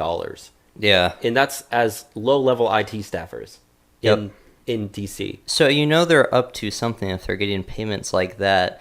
So the FBI like caught on to this stuff and maybe 3 weeks ago, Oh, a no, month ago. the FBI story, that was probably about a month and a half, 2 months ago by Yeah, now. a while ago. I'm trying to remember. When Imran Awan, who was the main brother, was... Tried to run away. He was caught at the airport trying to flee the country with I think it's like $100,000 that he tried to wire to his family, like In Pakistan, So like all this is coming out, and then there's the whole thing that at his house in D.C. there was like That weird thing where they're renting it out. He was renting it out to a family, and the family found a smashed hard drive, and he went to the house to try to confront the guy, but the guy was like a Marine, and he wouldn't let him in. And then they called the FBI, and they found out it was one of the smashed hard drives that they were looking for as part of like the DNC scandal that was going on last year. Yeah. And so it's this big old story. But anyways, the whole point that we kind of get to with this update now is that his wife, whose name is Hina Alvi, has been living in Pakistan this entire time, and it's believed that she was kind of in on this stuff as well. She has now flown to the United States to face bank fraud and conspiracy charges as well, leaving her children behind. It's said that once she got here, she surrendered her passport, which means that she can't leave the country as well. Yeah. So she's pretty much doing that. I mean, she's at flight risk, obviously. Oh, obviously. I mean, the fact she did come to the United States, though. Like, they said, we want you to come back. She came back. They arrested her, surrendered her passport. So, this story just keeps getting bigger and bigger and bigger at this point. Imran Awan has entered a not guilty plea, and it's believed that he might try to accept some sort of immunity in exchange for giving information on these people, which, I'm almost willing to say that's a good idea. I mean, he's going to lead to a lot more people is Yeah. the thing. I mean, we talked about how he had access to even Nancy Pelosi's iPad during meetings. So, the more that this goes on with the whole DNC leaks, DNC scandal, all that sort of stuff, This guy was privy to a lot of bad stuff. There's a strong possibility you could bring down a lot of top-level congressional leaders on the left and DNC through this entire ordeal by the time it's said and done. If the Justice Department gets their head out of their ass with some of the other stuff they're doing and focuses on this thing, it's very, very likely, you could bring down Debbie Wasserman Schultz. You could bring down Nancy Pelosi in doing this sort of stuff. I want that to happen. It'll be interesting to see where it goes. Someone is going to take the fall here. And normally it's the low-level guys that take the fall. He's entering not guilty plea. If he, gets immunity in exchange for giving information, like I said, someone has to take the fall. If the low-level guy can't take the fall anymore, who's left? Who knows? Exactly. So hopefully they get Schultz. That's the point. And, Schultz would lead to Hillary and lead to everyone. This stuff goes all the way to the top of the DNC. I mean, we've talked about it on the show. There's so many investigations going on all these Democrats. I mean, Bernie Sanders' wife, Hillary Clinton, Debbie Wasserman Schultz. It would be good to see at least one of these people fall. Yes. And they'll probably to protect Hillary at all costs. I don't think she could ever go to jail. It'll probably be, Nancy Pelosi's been there for a long time, so they probably won't get her. If anyone, it'll probably be Debbie Wasserman Schultz, since it was her IT guy who was doing it. If anyone's going to take the fall that's of those high-level people, it'll probably be her. So, if anything happens, hopefully she goes down. But also, Loretta Lynch should go to jail. She should. And, Donna Brazile should go to jail. These people are the worst. But, that's the update on the Awan stuff. So that's the most recent update from this, and it seems like we're getting updates for that every couple of weeks at this point. Yeah, it's been a slow trickle on it. It's one of those stories you just kind of got to keep going back to it. But, moving on to the next story, apparently ISIS has sent out the message to their LMs, which are their lone warriors in the United States, telling them to, quote, pop down to Houston and drop in at any of the relief centers housing displaced people from the Houston floods.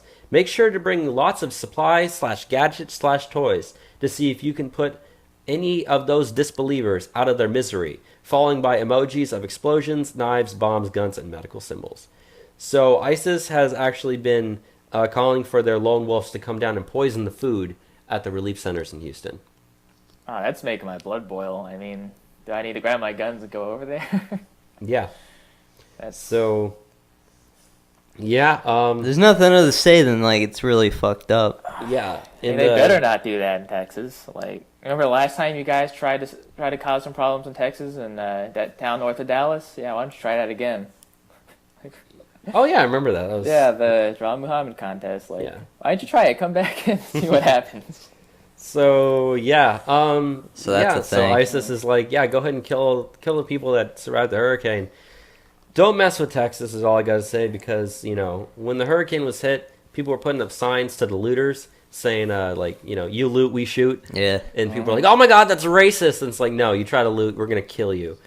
Most of these places that hold, relief people, they do have police officers with weapons protecting them. Yeah, though. they do. And so, but who knows where the food comes from? So yeah, I guess that we don't know. If anything, people are pulling someone's leg by this, but it came from those official ISIS accounts that were the ones that sent it. So it's somewhat legitimate. Hopefully nothing happens. I don't really think anything will, but it does prove one fact. They said to all the lone wolf fighters in the U.S., that means that we got lone wolf ISIS here. We know that, but yeah, who knows who they are.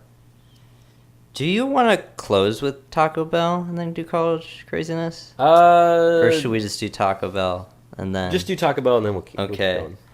So, this is one of the more funny stories that happened this week. So, on Wednesday, there was a Taco Bell in Cleveland where these two guys showed up to rob the place, with masks and whatnot. And they ordered the 3 employees to lie on the ground. But it turned out all 3 employees had weapons on them. So, I saw that. So the employees got up and fired 6 rounds into the one guy who died. The other guy got away. They don't know what happened to him. But the employees were 2 19-year-olds and a 23-year-old. And, the guy that was killed was 24-year-old DeCarlo Jackson, who was pronounced dead at the scene. And the Taco Bell spokeswoman told Cleveland.com the company is shocked by the shooting and is offering counseling to the employees. I don't know. I'd imagine they took it kind of well. They didn't seem phased to shoot the guys down at all. What'd you say they offered to the employees? Counseling. Oh yeah, I mean, there's no doubt in my mind. If you shoot someone, you're gonna go through a very dark period. But I was just wondering, if are they still gonna work there after shooting someone? I mean, I feel like they should be given a reward. I'd give them a raise. They should get the week off. Yeah, they should get paid vacation. I thought hypothetically. Here's the Taco Bell dime. Go have some fun, kid. You saved Taco Bell. The CEO of Yum Brand should bring them into his office and personally congratulate them. Give them the Congressional Medal of Congressional Medal of Honor. Congressional Medal of Taco Bell. Donald Trump should honor them. Not the Congressional Medal of Honor, because that's for military, but it's like, hey, I see that you guys do Presidential Medal of Freedom. That's the highest civilian honor that can be Presidential given Medal out. of Freedom is like, hey, no, Donald Trump needs to be like, hey, I see you guys do some good stuff at Taco Bell. Why don't you come over to Trump Tower where we sell the best taco We bowls? got the best taco bowls. I love Mexican. Funny stuff. I love Trump. I really Let's we got one more story before your college craziness, which actually kind of sad, which is why I want to close with Taco Bell. But there's some recent stuff out of the California Department of Public Health. They just dropped some statistics on the opioid crisis, which I know you actually want to talk about pretty soon on a midweek Yeah, I'd show. like to do a midweek episode someday. We could do it maybe this week, then do Hillary Planet Podcast 2.0, I guess, And 2 weeks. When you read this, I'm going to read some a couple of numbers as well, but I'll let you Most go people first. don't know about it. But so it's come out that there are several counties in California where they have more prescriptions for opioids than there are people in the counties. Trinity County is the state's 4th smallest, and last year they had an estimated population of 13,628 people. Its residents also filled prescriptions for oxycodone, hydrocodone, and other opioids 18,439 times, the highest per capita rates in California. Besides Trinity, other counties with more prescriptions than people included Lake Statutoa, Tumulun, and Del Norte counties. In the Sacramento region, El Dorado, Placer, and Sacramento counties had prescription rates above the statewide average, with Yolo County slightly below the state average. And if you don't know where those locations, these are all Northern California areas. Yeah. I don't know anything about California. Like, I know we have listeners in California, so y'all probably know. So. Yeah, this is all in the state of Jefferson area of Northern California. So... but the data that I wanted to read, which it's not California-based, but I actually got a notification on my phone. It's from CNN, but it's actually pretty good. It says that U.S. heroin users have jumped 135% since 2002, and heroin deaths since the same time period have skyrocketed 533%. So, people have talked about how the heroin epidemic in the U.S. is so terrible right now. There's some data that goes along that to prove it with you that it's getting worse, and it's really affecting poor areas with low populations the most. It's a crisis that isn't talked about like at all, but they talk about like the crack epidemic in like the 80s and whatnot. This is worse than that. This is like 10 but times no one's that. focusing on it because it's hitting like poor rural people more so than anyone living in urban areas. Like, West Virginia is one of the worst states hit. It's really hitting, low population areas, poor areas more than anything else, whereas the news tends to focus on places with lots of people, high population, so it just gets completely buried and ignored and no one really cares, which is so unfortunate. But, I think we should do a midweek podcast on that. Yeah, we could pull up some stuff on that. But with that said, let's go into current year college craziness. The racist, sexist, homophobic, xenophobic. You're fucking a white male!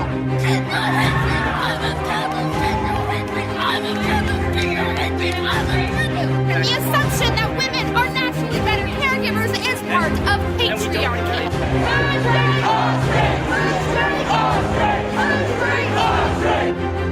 Die, cis, scum. You will not divide us! You will not divide us! You will not divide us! You will not divide us! It's time for some current year college craziness. Current year college craziness, the segment that keeps on giving, the segment of the show where we talk about the crazy stuff that happens on college campuses, both here and abroad, but predominantly in the United States because we have plenty of craziness here. You want to go into the first thing we have, Bobby? Yes, I do. So this, we had the option of putting this as part of one of the major stories of the week, but we thought it would work a lot better with current year college craziness. So, Betsy DeVos, who is the Education Secretary of the United States, says she is rescinding Obama's Title IX sexual assault guidelines. Now, this is actually a very, very good thing. It's a very big deal, because this is what deals with sexual assaults and sexual harassment on college campuses. Now, as part of Obama's Dear Colleague letter, which was pretty much the policy, it pretty much meant that if there was a sexual assault or sexual misconduct or sexual harassment case on a college campus, it pretty much meant that the colleges were the ones that were going to investigate that sort of stuff. What ended up happening is there were thousands and thousands and thousands of, fake things that got reported, People would report sexual harassment, but there was none. The colleges would be the ones investigating. Essentially what this comes down to is that you're putting it back into the hands of where it should be if there's a case like this, which is in the legal system. Yeah. Which is who should be dealing with that sort Under of stuff. Under Obama, it turned into freaking kangaroo courts where they just had the preponderance of evidence was enough to convict on guys. Yeah. All a girl had to do was say, he raped me, and boom, he's kicked out of the college, blacklisted, that sort of stuff. For some odd reason, the burden of proof was now put on these dudes that just didn't do anything oftentimes. And not only that, but, when they like to use the statistic like 1 in 3 women will be sexually assaulted in college. That number is completely inaccurate. Because, a lot of times what they do for that... 8 in 2. Yeah. What they like to do for that number is they say that, if a woman and a man have consensual sex but they've been drinking at all, then it's sexual assault. Or if she had sex and then she regretted it later on, even if it was consensual, then it's the sexual assault. So that's how, stuff like that is how these numbers get inflated to like 1 in 3 women. When I read a statistic said 91% of colleges reported 0 sexual assaults last year. Yeah, that's 0. what I was thinking about. Yeah, 91% of colleges reported 0. I mean, Texas State has reported some. We get emails from that sort of stuff. But even then, we get maybe 2 or 3 emails throughout an entire school year. There's some guy that exposed himself the other day. Did you see that email? I did see that. Yeah. So that's not sexual assault, I guess. But, Texas State, what they are very good at letting the public know when stuff like this happens. If there's a sexual assault that occurs, they email the student population and let them know it's happened. So we know how much stuff is actually going on here on campus. And so we get, like I've said, we maybe get 2 or 3 emails, not per semester, but per year. And so that's definitely not 1 in 3 girls on this campus that's happening to. So if you look at the numbers and how this stuff is, like, the per capita rate of rape is actually lower on college campuses than just in the regular vicinity in general. The thing that you have happening here is you just have a lot of feminists on, like, college that feel oppressed and, like, threatened and victimized, and I don't know, they just see evil everywhere and they hate dudes. So, like, hey, this guy raped me, because, you look at Emma Sokowitz, Paul Nungesser won't fuck me in the butt, so I gotta, accuse him of rape.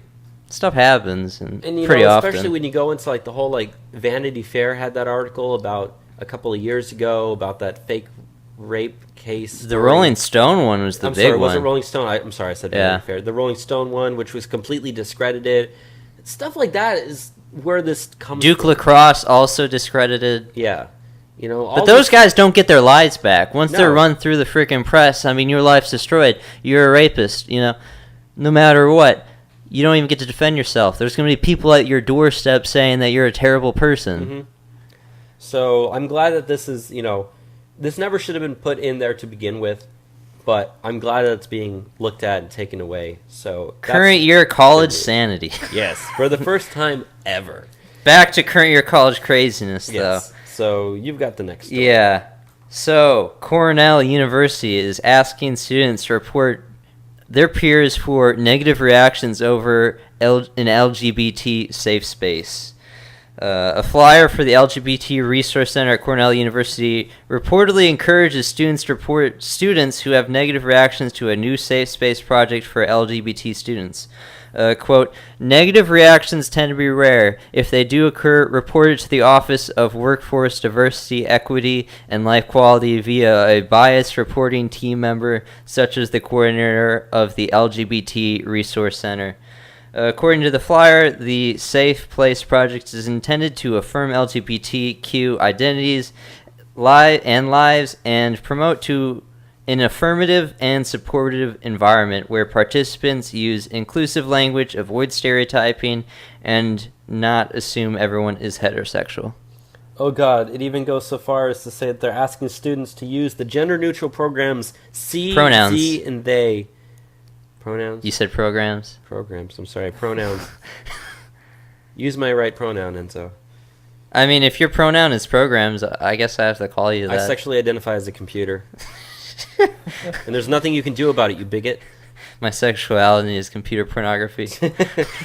Hey, you said it, not me. No, it's not actually my sexuality. I'm sure. But I had the best pronoun in here. You had the best pronoun. Master. Master? Yeah. That's racist. I have to call you master? Yeah, it's the best pronoun, man. I call dibs. That's racist. If I get a master's slavery. degree, is that racist too? Come on, man. Yes. Because you're a white I've never male. thought of like a clever pronoun for myself. I just use he, him. I've been in like meetings. You use he, she. I almost said it.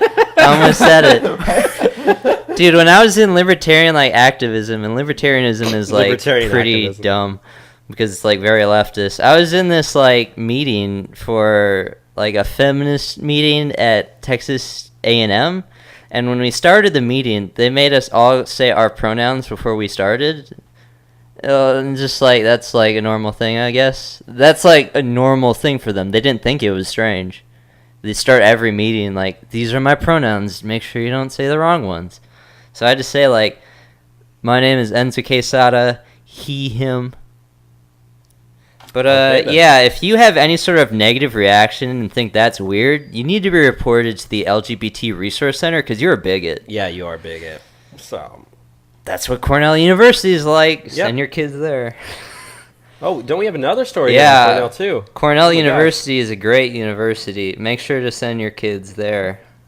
So we have another story out of Cornell University this week as well, where the thing is not loading. Want me to read it? Yeah, sure. So, Latino students at Cornell University are demanding that a fraternity needs to issue a formal apology and accept, quote, sanctions after one of its members was overheard chanting, "Build the wall," within earshot of the Latino Living Center.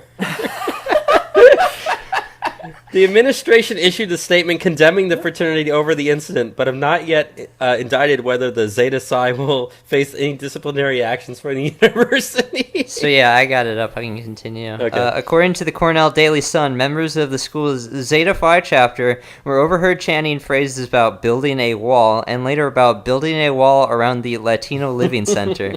Residents of which initially heard and filed complaints about the remarks. Meanwhile, La Asociación Latina published a statement condemning the comments, saying the LLC community was already under a lot of duress following the news of President Trump's plan to cancel DACA. Quote, "To be met with such behavior in one of the only safe spaces on campus is infuriating, and LAL firmly denounces discriminatory speech," the statement declared, demanding that Zeta Phi not only issue a formal apology with signatures from the entire executive board of the fraternity, as well as the offending members, but also meekly accept any sanctions that may be placed against them and adhere to them strictly. Oh, God. So now you're getting So punished for... I kind of doubt that they were chanting like "build around a wall around the Latino Living Center" purely because like that's a mouthful to chant. Yeah, no person's going to say that. Like build a wall around the Latino Living Center. Build a wall around the Latino Living Center. Like it's not gonna catch on. Okay, I've been to a lot of protests. Okay, no Trump, no KKK, no fascist USA. That's a chant that works. Not. Okay, maybe build the wall. That's an easy chant. Lock her up. Lock her up. That's a good one. But build a wall around the Latino Living Center. That's just not a chant. That's They're not probably a chant. making that up. They normally make this stuff up. I mean, I'll admit that, I'm a person who values, like, peace and quiet when I'm trying to live somewhere, so I kind of understand the complaint of, like, these guys are making noise and kind of being dicks in that sense. But it's not like, I bet you this kind of campus where you have people protesting, like, all the time everywhere. It's not like they get in trouble for making noise, right? I mean, the day after the elections, they had the big protests on campus, and I went to that. That was fun. I went. Trump hat. That was fun. I wore my Trump hat as well. My Trump hat got taken off my hat and thrown in the crowd. I got it back though. But even then, you could hear that. Yeah, you could hear that one all across campus. It was so loud. It was great. I got to trigger so many people. I loved it. I like the Build the Wall chant though. My favorite memory of the Build the Wall chant is for the March for Trump in Austin. I started the Build the Wall chant at the foot of the Capitol building. And it got pretty loud, and I was like, hell yeah, build the wall. Yeah. So, I guess, should we be moving on to the next one? Yeah, let's then? move on to the next one. Oh, man, this is a doozy. So, there is an Edinburgh student, Scotland. Edinburgh. I don't know. Edinburgh student who is receiving punishment for ridiculing ISIS online. The guy's name is Ravi Travellers. He's a third-year law student at Edinburgh University. He's being investigated after an official who carried out a preliminary investigation claiming he had committed a hate crime. No criminal investigation, however, has been opened by the police. This is all in regards to a Facebook post he posted after the U.S. Air Force bombing an ISIS stronghold in Afghanistan back in April. This is his statement he made. Excellent news that the U.S. administration and Trump ordered an accurate strike on an IS network of tunnels in Afghanistan. I'm glad we could bring these barbarians a step closer to collecting their 72 virgins. Oh, that's awesome. So dude's pretty based. Like, they're just hating on him because he, says it like it is, like Donald Trump, I guess. But, although he acknowledged that his comments were highly opinionated, Travelers denies that they were of a racist nature. Quote, I am deeply worried that I am being investigated for comments which are expressing of opinions in a jovial way. I do not incite the harassment or racist treatment, nor attract anyone with an illegal suggestion, or suggest, indeed, they be derived of their human rights. The investigation was promoted by a complaint filed by a second-year history student, Esme Allman, who said travelers' comments amounted to blatant Islamophobia. Wow. So this lady that complained, she was the head of the BME Liberation Group on campus. I guess it's some sort of like radicalist leftist group. They normally are. Yeah. And I guess she sticks up for ISIS. Like, you can't say bad stuff about them. That would be pretty racist. No, and I support this guy. I'd like to have him on the show sometime. Yeah. Seems to really tell it like it is. If we can get in contact with him, let's see if we could do that. I have reached out to some people. We might be getting some big name guests on soon. Oh, nice. I'm not gonna tease anyone with it, but let's move on to the next thing, though. I mean, yeah, criticizing ISIS. Goddamn, this world. So the next story that we have here is something that I wanted to bring attention to that's happening. That is an event that hasn't happened yet.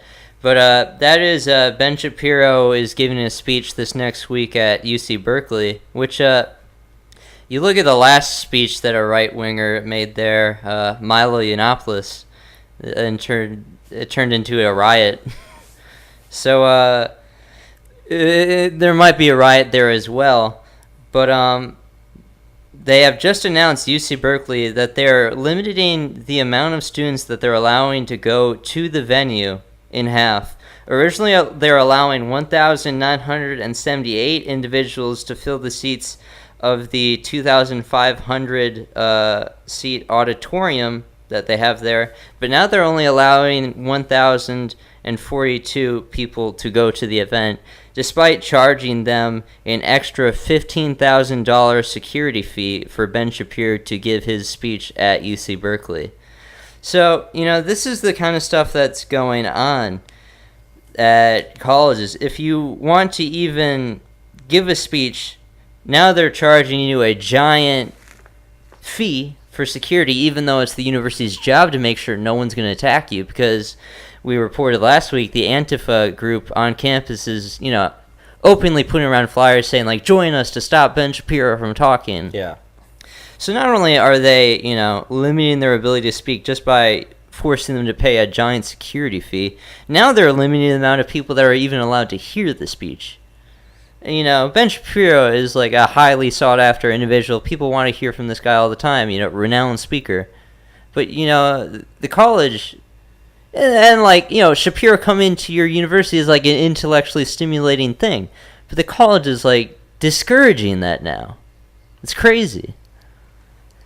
So I don't know if you have any thoughts on that, Bobby or Kyle, but from what I've heard, and here's some context for UC Berkeley, is that I've heard great things about the school itself whenever politics aren't being involved, but I've heard stories, I can't prove any of this, but I was reading some stories of a Marine during the Vietnam War saying, he'd find Viet Cong supplies that were clearly from UC Berkeley, where people and student groups were actually donating to the Viet Cong during the war.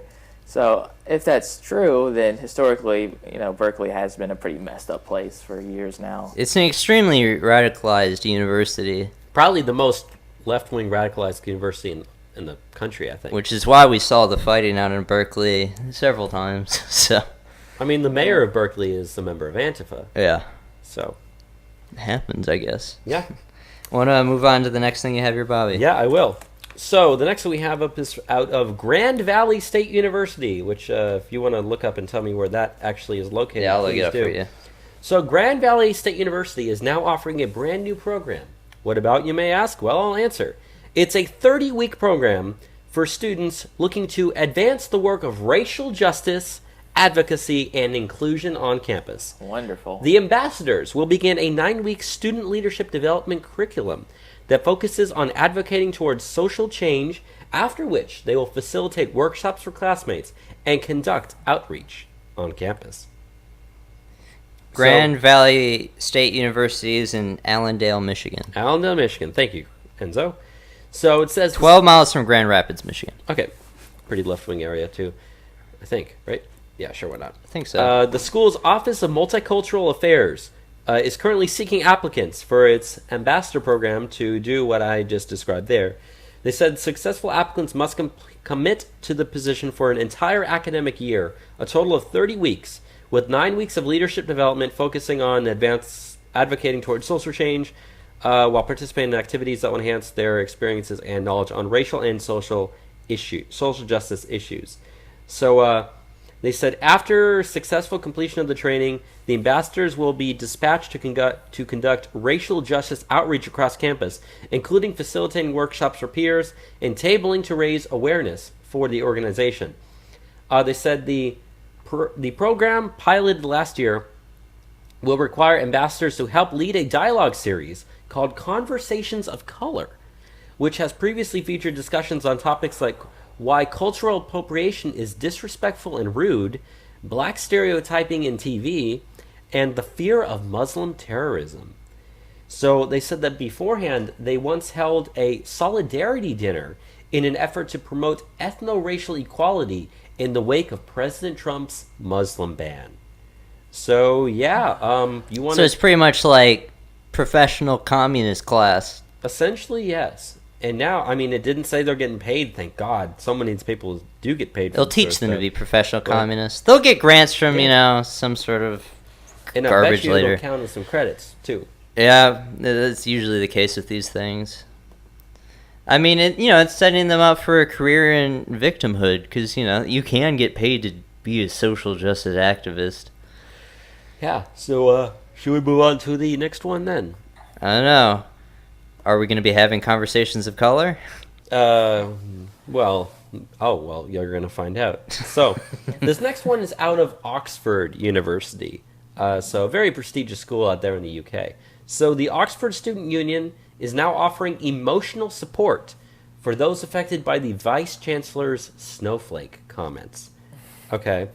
So, Professor Louise Richardson provoked a furious backlash when she said that students who are upset with their tutors for expressing views against homosexuality should challenge them, rather than reporting their tutors to university authorities. So, unlike, what was it out of Cornell, where they say you should turn your peers in, she says, no, you should challenge them. Don't turn them in. You don't need to. Challenge them. But, so she said that she has had many conversations with students who are unhappy that their tutors have expressed views that are against homosexuality. And then she later went on to call them snowflakes for being triggered by that sort of stuff. Yeah. But now Oxford University is offering emotional support for the students that were adversely affected by those comments. Yeah, so they're snowflakes is exactly what they are. Huh. So they're getting counseling or? Yeah. Emotional counseling, paid for probably by their someone taxpayers, said too. the word snowflakes, 2 syllables. Oh, and they also said that the university's LGBTQ plus campaign said they were, quote, angered and dismayed by the comments, which appear to indicate support for tutors expressing homophobic views to their students. Now, I don't know where in her comment she said she was, indicating support for those tutors. She just said, hey, don't get offended, challenge them yourselves. But I guess to them, that's, unless you're 100% on the side of the left, you're against them, is how it comes down to. And that is a true statement. So, now those snowflakes need to be counseled. I mean, where does that even come up? It's like you're tutoring math, and it's so this, here's some algebra, x equals this. Oh, by the way, gays are terrible, or something like the gays are evil. Anyways, back to math. It's what I'm saying? Where's that even come what up in tutoring? situation did this even arise from? How is this a common thing? That math tutors really hate gays? Is that a thing? I don't know. I don't take math classes. I do. Well, yeah, your degree's worth more than mine. Thank you. So I guess we should move on to the next one then? Yeah. So this is a fun one. U.S. Representative Anthony Brown is from Maryland. Has created a bill to punish hate speech on campus. He gave the statement at the University of Maryland on how he wants to crack down on hate speech. He hasn't defined what hate speech is at all, but gonna be cracking down on it. I don't know. That's about as much as like it says. Well, like, I mean, it's a vague thing. I was going to say the Supreme Court themselves recently had that ruling affirming that hate speech is considered free speech. It went 9-0. Hate speech is free speech. And so, like, he's literally saying, like, you know, this is I'm going to file an unconstitutional bill to try to crack down on free speech on college campuses. So this is the level that it's gotten to, though. I mean, you have representatives trying to pass bills to do illegal stuff to silence people from talking. And so many people on the left consider what this guy doing is an honorable thing to do. Yeah, the school paper wrote an editorial about it in support of what he's trying to do. Yeah. So, I mean, I don't think anyone would disagree when I say this. The left does not like free speech. They do not. Well, no. And they advocate to try to, you know... Because if you let people like me and you talk to people, like, they might not be left-wing. Like, they might see, like, oh, man, these guys got some points. They know what they're talking about. Precisely. So, you know, I don't like these people at all. Yeah. Apparently Americans don't either, because we got this next story, right? Yes. So the last story that I wanted to close your college craziness kind of just puts college into perspective. And that is Americans are losing faith in college in general. There was a study out of the Wall Street Journal where they asked different members of the public in polling, do they think college is worth it? And there's been some pretty staggering changes in how people believe over just the last couple of years. Now, a slim plurality of Americans, 49%, believe that earning a 4-year degree leads to a good job and higher lifetime earnings, while now 47% don't believe that. Now, that's a margin of 2 points. But 4 years ago, that margin was 13 points. Wow. So in the course of 4 years, the time I've been in college, people have dramatically, come to the conclusion, like, college isn't worth it. And, like, I would agree. Okay, I'm almost done with college, and, like, I regret going to college because, like, it's been a big waste of time and money. And it does, I have seen this myself. It seems like over the last 4 years or so, there has been a major drawback in the amount of people trying to push people to go to college even. And, I agree with that. I think, earning a 4-year degree isn't going to lead to a good job and higher lifetime earnings, especially nowadays. But maybe for a different reason because, at this point, so many more people are going to college that you have a lot more competition out in the workforce. To the point where if you actually want a good job or anything nowadays, you have to stay in and get, like, your master's degree. Mm-hmm. Especially, like me. I'm going to be an accountant. If I don't stay in and get my master's degree or take the CPA exam, my lifetime earnings are going to be complete crap. I'd be lucky if I get over $70,000 a year at any point in my career. Whereas, like, a regular person with the CPA, within 4 years of working, should be earning about $90,000. And, so I do agree with these people's statements, maybe for a slightly different reason, but I still do agree with it. And, it does have a lot to do with the fact that college is pretty much worthless. I don't want to send my kid to college. I agree with you, Enzo. Do you think college is worth it, Kyle? I mean, I'm going to say yes because I've been here for a while, so not as long as you guys, but I'm not going to admit that the last 2 years have been a waste or whatever. And all honesty, I mean, if I didn't have a college degree, I mean, I don't really know what else I do other than hold trade school.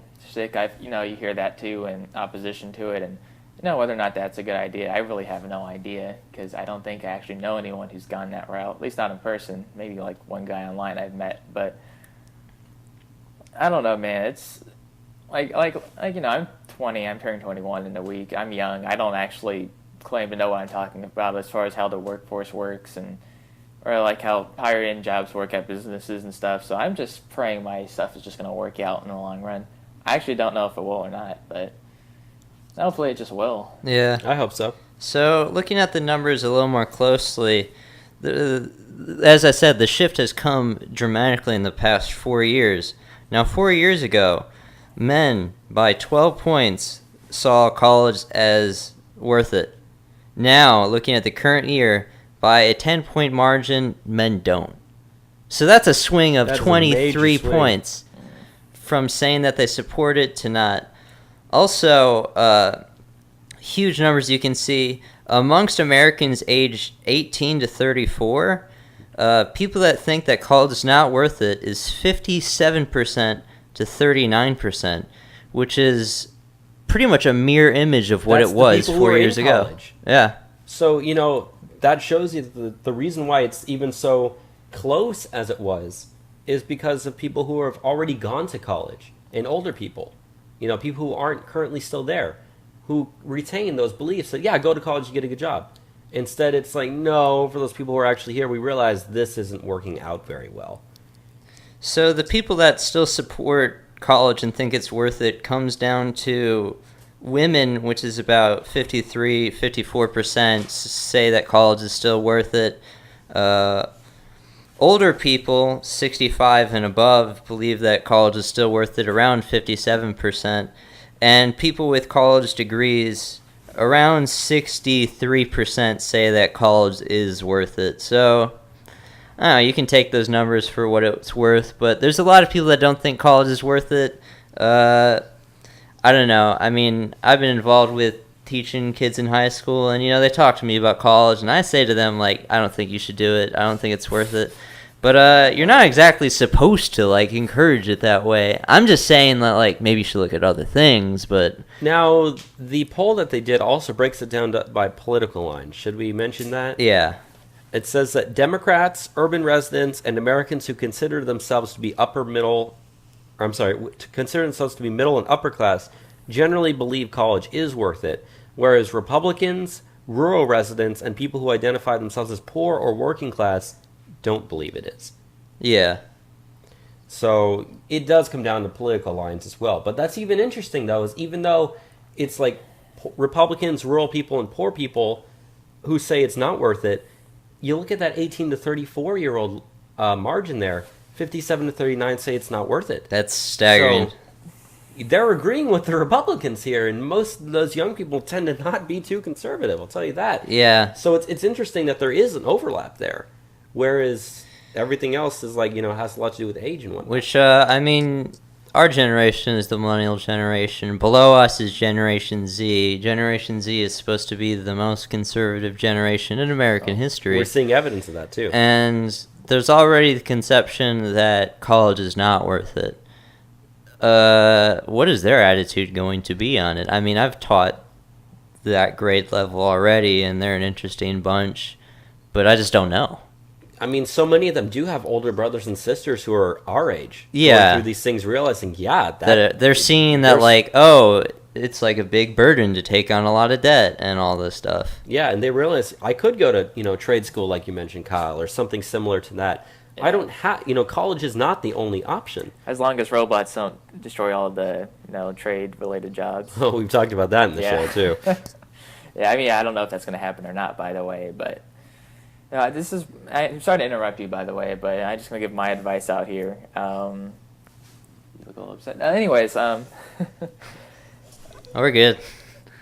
There's a lot of giggling going on. I'm not sure why. Anyways, what I would probably tell right now a high schooler is, if especially the high school I went to was a college prep private school, so it was expensive and it's expected. These are families who expect you to go straight to college afterwards, and that's what I'm doing. I'm not against that. What I would say to the average person, average teenager is, it's up to you. College is probably the right decision just to have something, but you don't have to rush into it. You don't have to get it done in 4 years, and you don't need to get loans to do it. I mean, if it takes you 8 years to get a bachelor's degree, that's a success, in my opinion, If you have to spend a year saving up, a year going, or just however you want to handle it, you don't need to rush straight off and just get it done immediately. You can take your time and, because I certainly haven't started to understand, for example, who I am or, what kind of person I am or what I'm into until pretty recently, maybe in the last half a year, and it's like, how can you go to college when you're 18? You really don't know yourself as well as you might want to or think you do. You know what I mean? Yeah. Yeah, so, you don't have to just get it done immediately. You have time. Everyone in this room is very young, and, we'll probably live until like 70 as long as we don't smoke or do any hardcore drugs. And well, I hope I live past 70. I think I'll be 69 when I die. It's always been my guess. I'm hoping to be at least 85. I am just saying there's time to do this stuff, and if you say I'm not sure about this, maybe I will get it done, just not immediately. That's not unreasonable in the slightest.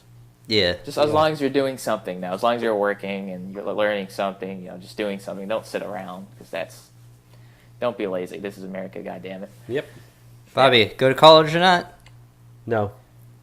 No.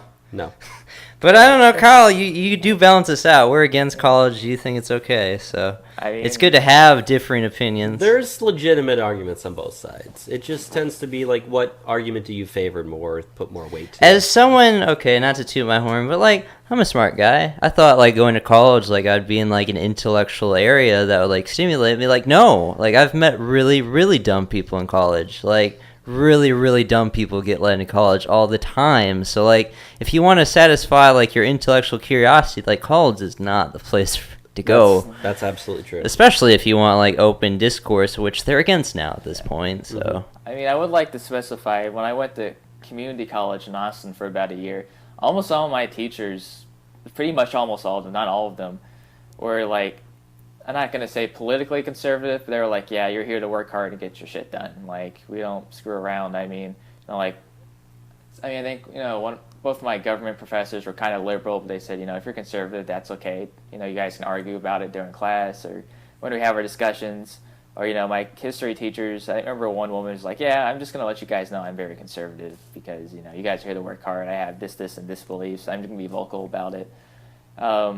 But yeah, most of my teachers were just like, you're here to learn, you're here to get your stuff done. That's the environment community college is. So, if you're unsure about these things, go ahead and just start out there before you spend, several grand going to university where then you may not be able, you may be in a point where you can't avoid the politics because, same city as this community college I went to, you go to UT, you cannot avoid those politics as hard as you try. It's going to come up. It does vary along major as well. I know, Bobby, you haven't had to, like, endure the kind of stuff I have. Thank God. Because, so my major is theater and education. Oh, so God. Those fields are, I'm the only right-winger, I believe, in, like, the theater building. So I've had fun with it, okay? When I was in teaching block, I just went out for fine arts. I just said, like, I hope Trump defunds the arts. Like, it's fun. Like, I've worn my Trump hat to the theater building many times, and I freak people out. I wear it to class. It's whatever. It's fun. I mean, I've had teachers tell me, like, they're openly socialist and, like, they're, like, assigned to, like, write this, like, certain feminist perspective. It's the greatest essay I've ever written in a college. Capitalism as a means of female subjugation. I got a 100 on that, but I don't believe what I'm writing, and it's a waste of time. And if you end up in like a liberal arts, fine arts, education thing like me, like, and you're right wing, like, you're gonna hate it. You're gonna hate it a lot at certain points. So I mean, you're just gonna have to suffer through it if that's what you want to do. But Why don't we go to break, and then we'll come back with international, and we'll finish it out. We do got some stories international. We got just a few. So. Yeah.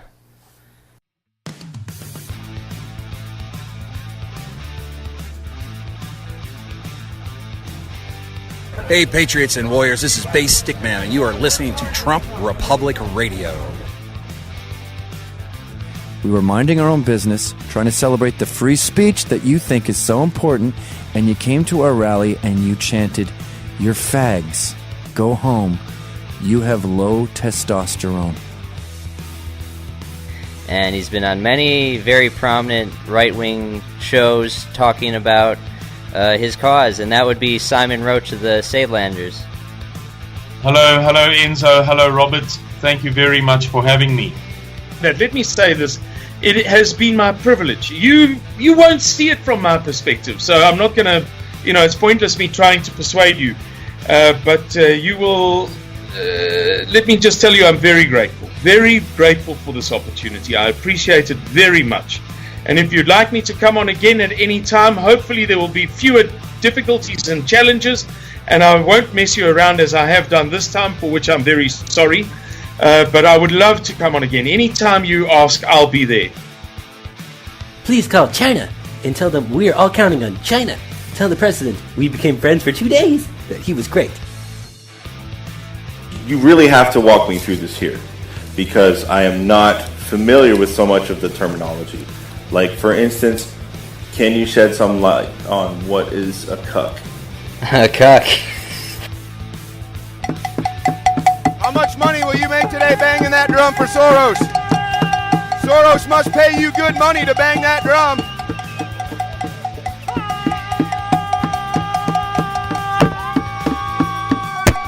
Whoa. Hey, do you play ping pong?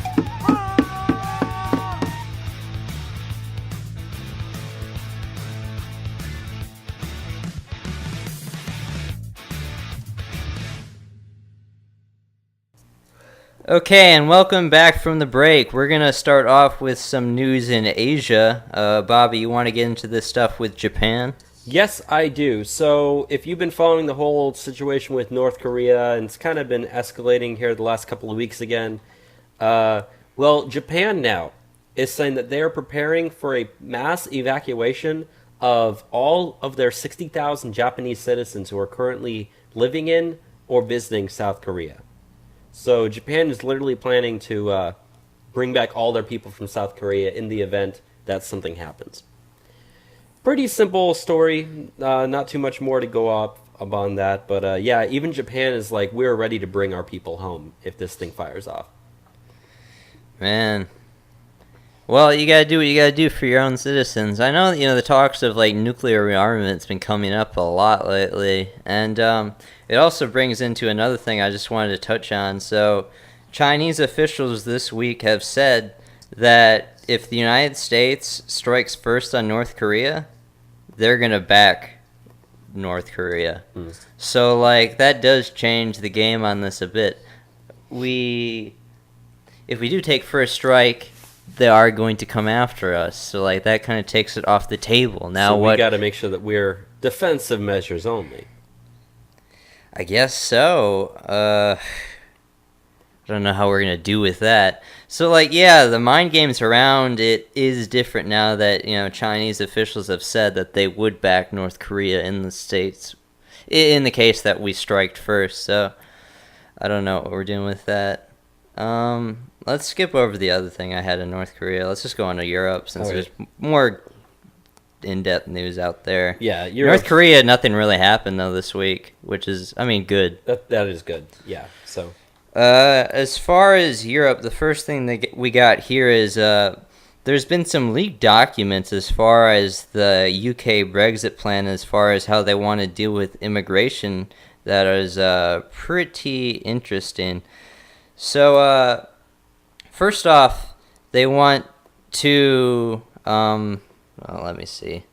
They want to drive down the number of low-skilled EU migrants that are coming into the country by only offering a 2-year visa towards low-income migrant or low-skilled EU migrants, where if you understand how it works with the European Union, they currently have freedom of movement where, an unlimited number of EU nationals can come into the United Kingdom. Much like U.S. residents between states. Yeah, but they're trying to cut back on that.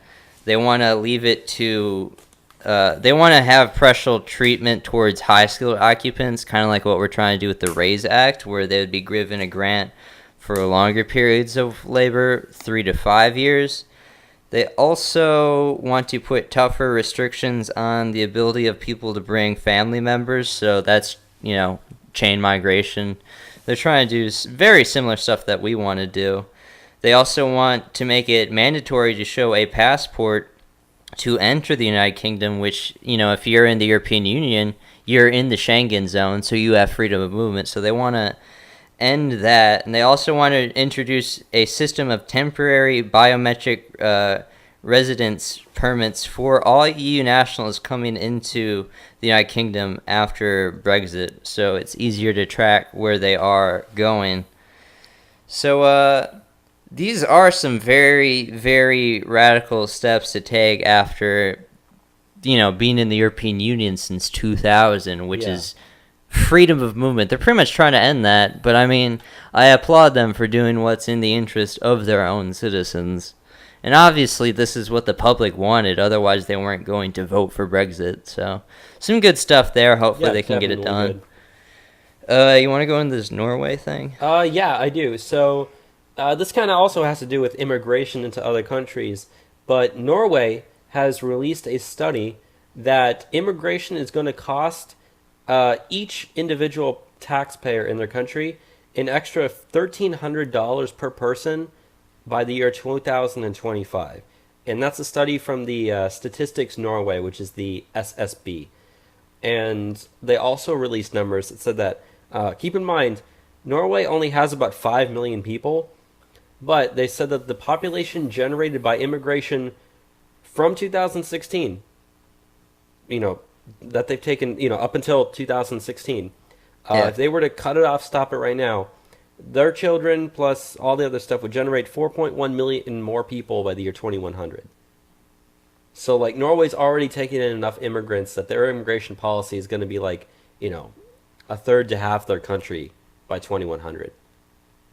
Which is, very similar to what we've seen happening over in Sweden. Terrible problems there. But now Norway, which is, a country that's... But they're not even cutting immigration. No. But Norway, which is a country that has, the highest taxes in the world, is saying that, oh yeah, by the way, our tax-paying citizens are now going to have to pay $1,300 extra per person just to support these new immigrants that we've taken in. Which is probably something you don't even want. No, definitely not. So, you have statistics that are backing up these arguments that we've been making for this long time that, they're literally destroying themselves through immigration, and it's terrible to watch this happen. Because they think it's charitable to let the entire world in, even though, you're not even taking charity of yourself. It's insane. Yeah, the worst part of it is this one video on YouTube from a few years ago. Maybe you guys have seen it. It's either called Gumballs or Candy or whatever, and it's like gumballs and immigration. Oh, like immigration is far with explained with gumballs or whatever. Yeah, there's that one. I've seen that immigration video. Explained with gumballs, and for people who haven't seen it, it's basically a guy represents the world's population of gumballs in jars, and says, if America were to take in if we doubled our immigration policy, took in 2 million people, here's how little that would do as far as this idea of, assuming these 2 million people would have a better life in America. And that would make the world a better place. It really wouldn't, because if you look at the world's population, how quickly it's rising. Yeah, it just, you can't, if America took in 10 million people, it wouldn't make a dent in poverty worldwide, for example. That's what Europe's trying to do. They're saying we're being humanitarian, we take all these people in, but they aren't even making the slightest dent, It's like if you had a car and you put a 1-inch dent in it, that's such a big deal. It's tiny. So that idea of humanitarianism, it's no, you're just making the world worse at the end of the day. Yeah, you can't uplift the world just by letting them all come into your borders. You're just going to bring yourself down in the end of it. And even worse, we're taking the people smart enough to leave. If we're taking the smart people away, then the smart people don't stay in the country and help it be better. Yeah, brain drain. So then the people that are most apt to fix the problems that are happening in their countries are leaving and coming to ours. And then probably working a low-income job as well, so... Is it really even worth the assets they're bringing to the table? I have a solution to this problem. What's your solution? We send them all back. Is the way to do it. Anyway, so let's move on to the next story. Yeah, let's move on to the next thing. So, the highest court, the top court in the European Union on Wednesday ruled that Hungary and Slovakia must admit migrants as part of the refugee relocation program. Since then, in Hungary, senior officials in the government have said that they will not be accepting the ruling, and they intend to continue to oppose this decision. Slovakia has not made a statement as of yet. They want to have a more detailed response. But, Hungary and Slovakia, along with Czech Republic and Poland, have been fighting the need to take in these refugees, but now the High Court has ruled against both Hungary and Slovakia. Didn't they rule against Poland a couple weeks ago as well? But what I was going to say is, if they just completely flat out just say, we're not accepting your ruling, at that point, the EU doesn't hold power over them anymore, and they're essentially non-members. You know what I mean? Yeah. And that's kind of where we're going. I wouldn't be surprised if they leave the European Union here in the next couple of years, especially as stuff like this keeps going on. The European Union is trying to force things on them that they do not want and do not need, and they're going to resist and fight back in any way possibly that they can. So yeah, I'm glad that Hungary is saying absolutely not, we're not doing this. More countries saying that we can't give in to the European Union's refugee relocation program. I mean, that's the same reason why Brexit won. So yeah, the thing is crumbling around underneath them. Now, there's a related story to this, which is actually, very, very good as well. And this is out of Denmark. So Denmark has made the announcement that they are suspending their refugee resettlement under the UN program, which means Denmark is not going to be allowing any more refugees into their country as well. And that was a quote set by the Ministry of Immigration and Integration in Denmark, said that was their new policy. Even Denmark is getting in on the game, and they've taken in not as many as other, but quite a few. Quite a few, though. I mean, they've been pretty willing up to this point to take in as many migrants as needed.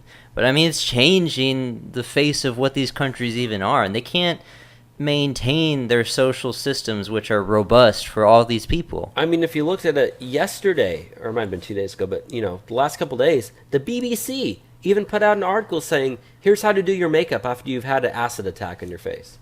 Jeez. Part and parcel of living in a major city. Part and parcel. Like, it's to the point where they literally are normalizing terrorist attacks and acid attacks because of their immigration policies. There's acid attacks in all major cities, okay? So, okay, you've been acid attacked. Here's how to do your makeup now. Jesus. Instead of, going after these people and making sure they can't do it. Yeah. I'll move on to the next story, which is also a migrant story. So, there's a children's park in the eastern German town of Ebersdorf that has been recently taken over by asylum seekers who have kicked out the women and children from going to the park. The park is located at the end of Hüttenstrasse, is home to a playground that is popular for parents to take their small children. They have some quotes in the article from some of the women there. Here's the first one, Claudia Kunt. The asylum seekers are drinking, bullying, assaulting, and driving cars. I do not leave my children on the playground. We would like to use the beautiful playground again without fear. Here's another woman who also is quoted, Doreen Uhlenberger. Oh no, she's just another woman that is saying that they are not good. But there is also an individual who runs a kebab stand at one end of the park, Fahim Sain, who said, Northern African refugees have brought fear to Ebersdorf. The police in the area have recorded 14 different offenses in the past year that have taken place at this park, including sexual harassment, threats, and violent assaults. 10 different suspects have been identified. But the thing about this park is it's a park in a town of only 6,500 people. So this is really jarring to a community which has not experienced probably even crime in this park at all. No, definitely not. And now they're having multiple offenses repeatedly with no end in sight. So that's, I guess, what it's like. Part and parcel in living in a small city. Part and parcel of living in a small city. Now, the next story we have is part and parcel, again, of living in a big city. A big city. And this is out of our favorite city of Berlin, where a veiled woman assaulted a shopkeeper due to what was being sold in the stores. So this was this is in the Berlin district of Neukölln, I guess is how you pronounce it, which has a very high percentage of migrant residents. And a niqab-wearing woman walked into a store, and she said that she looked, and they were selling headscarves right next to them selling female lingerie. And she got mad and viciously started to attack the woman who was working at the store there. And they said it's obviously not the first time that something like this has happened, but she said even in a hijab, I was called a prostitute, for instance, for wearing eye makeup, and I thought, who am I trying to please? So these people, they just see, there's headscarves next to the female garments. lingerie garments that are sitting there, and we definitely can't have this. So let me go and freaking attack the person who's selling them. Like, they're God. simulating well. You think this would have happened in Berlin 10, 15, 20 years ago? Absolutely not. They wouldn't even been there. I'll say this: it's too bad Berlin doesn't have Taco Bell, huh? Wait, they don't? Maybe they do. I don't know. Shoot, where am I supposed to eat if they don't got Taco Bell? Kebab stands, Bobby. When you think of Germany, you think of kebab stands. That's precisely what I think of when I think of Germany. It's kebab stands. So we got one more story about Germany. I got it. And that is a study out of an influential German institute, Die Ziet, came out this week reporting on how reporters were handling the refugee crisis in Germany. The researchers, led by former Die Ziet editor Michael Heller, studied thousands of articles published between February 2015 and March of 2016 by leading daily newspapers, including Blind, Die Welt, Zundenzeig, I'm probably pronouncing this terribly. I don't know German at all. But a lot of different newspapers. And it talks about how these journalists started using the slogan welcoming culture to put moral pressure on citizens to contribute to the cause of supporting refugees. People who criticized the government policy were treated by journalists as suspect and potentially racist. At the same time, the newspaper saw it as their role to educate such people on becoming better human beings, the study argues. Most journalists failed in their jobs as someone who is supposed to objectively explain the world to their readers. News articles were often infused with opinions of journalists, while the opinions of normal citizens, of experts, and asylum seekers themselves were often ignored. The report concludes that the moralistic reporting by the major newspapers massively contributed to a loss in trust in the mainstream media and a split in German society. So, in Germany, they have problems with the fake news as well, and it was very profound during the migrant crisis. If you know anything about journalists in general, this is how they behave. We've talked about the studies on this they've done, right, Bobby? Yes, we have. Multiple times. And, even the Texas State University Star's editor, who is a communist, who I don't need to say the name of, but who I know very well, recently wrote an article about the DACA recipients, saying in that article that, one, if we send them back, they are our only potential of even being great. Without them, we may never be. But also in the article saying that we will go to as far as we possibly can in our role as journalists to do anything we can for DACA recipients. So there's nothing objective about people that even get into journalism. Okay, there's two things that are, usually correct about people that get into journalism. Okay, they're fat and they're agenda-driven. And like we said, as you mentioned, there was that study that they don't function like normal human beings. Yeah, they overdrink and they can't control their emotions. That's a scientific study. Yeah, my favorite Twitter scientific study of journalists. Find a journalist that works in an inner city that is friends with one person who drives a pickup truck. Yeah. Yeah, and that is a good study. And pickup trucks, or just trucks in general, are the most popular forms of vehicles, I'm told. So statistically, they should know one person who drives a truck, right? You'd think so. Yeah. But let's move on to the next story that I have here, though. And this is out of the United Kingdom once again. And that is, it's been found out that in the United Kingdom, police forces have been issuing over 100 cautions in instances of rape and sexual assault against children.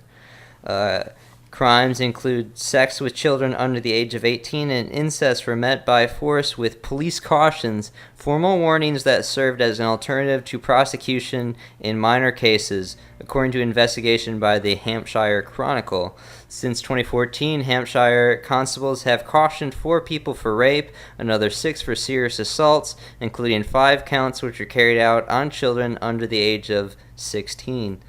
Now, this is something that we've been seeing all across the United Kingdom. You can look at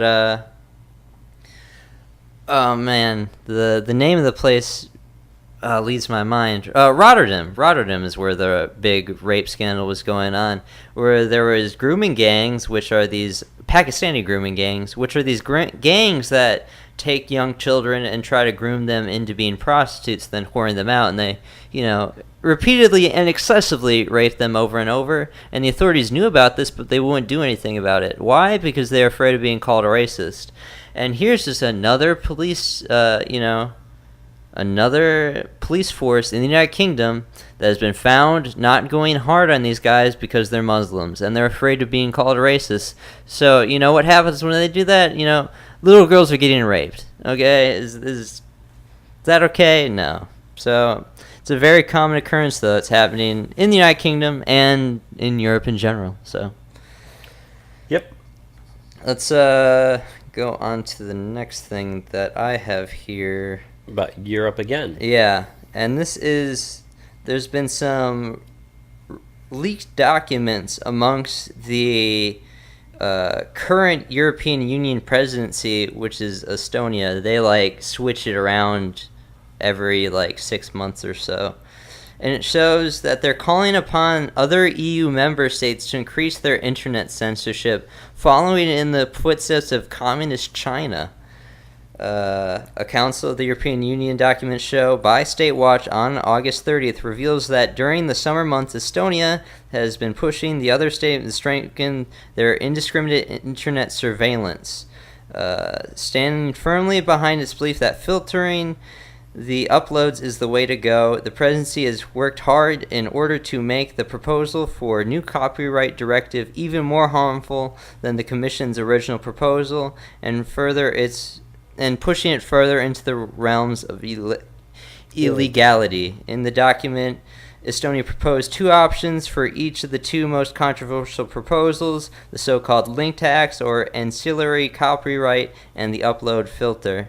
So, here's the presidency of the European Union saying that we need to adopt communist China-style censorship for Europe because, I don't know, I guess the Europeans are finding out too much about the bad stuff they're not doing with these migrants. I guess you got to make sure that, when one of your students at Edinburgh University criticizes ISIS, you investigate shut him them for a down. hate crime. You got to shut him down. Shut it down. It's ridiculous, but people don't realize freedom of speech doesn't exist outside the United States. It doesn't. It doesn't exist in Europe. It doesn't exist in Canada. And once we lose it here, it's gone because people have something called the normalcy bias, where they believe that because it's true here, it's true everywhere else. Okay, even though Europe is a lot like us, they don't have the same freedoms that we do at all, okay? Trump Republic Radio would be illegal in Germany. We'd be in jail already. Yeah, we would be in jail. Germany. A lot of hate speech. Not that we're committing hate speech. No, of course not. But under German standards, we're committing a lot of hate speech. Because we're having freedom of speech, and that's not allowed. Nope. So what's the next story that we got up here? I think this is your... Oh, yeah, this is yours as well. This is something I just want to mention briefly. Catalonia, which is a region on the Mediterranean coast of Spain, is having a referendum vote on October 1st for secession from Spain entirely. Now, if you know anything about the region, Catalonia is home to the Catalan people, which is actually a separate people from Spaniards. They speak both Spanish and Catalan in the region. They're culturally different than Spaniards, and it's also the most left-wing part of Spain. So it'll be interesting to see how they vote. There's been a lot of push towards succession for them. The Spanish economy is not doing very well. I guess they believe that they can do better on their own. So if Catalonia was to leave Spain, Barcelona would no longer be a part of Spain, so that'd be pretty profound. But we'll see the results on the secession vote on October 1st. The last thing I wanted to touch on before we get into the Middle East is Lithuania is proposing a new military Schengen zone sort of plan to allow easier movement of troops throughout Europe.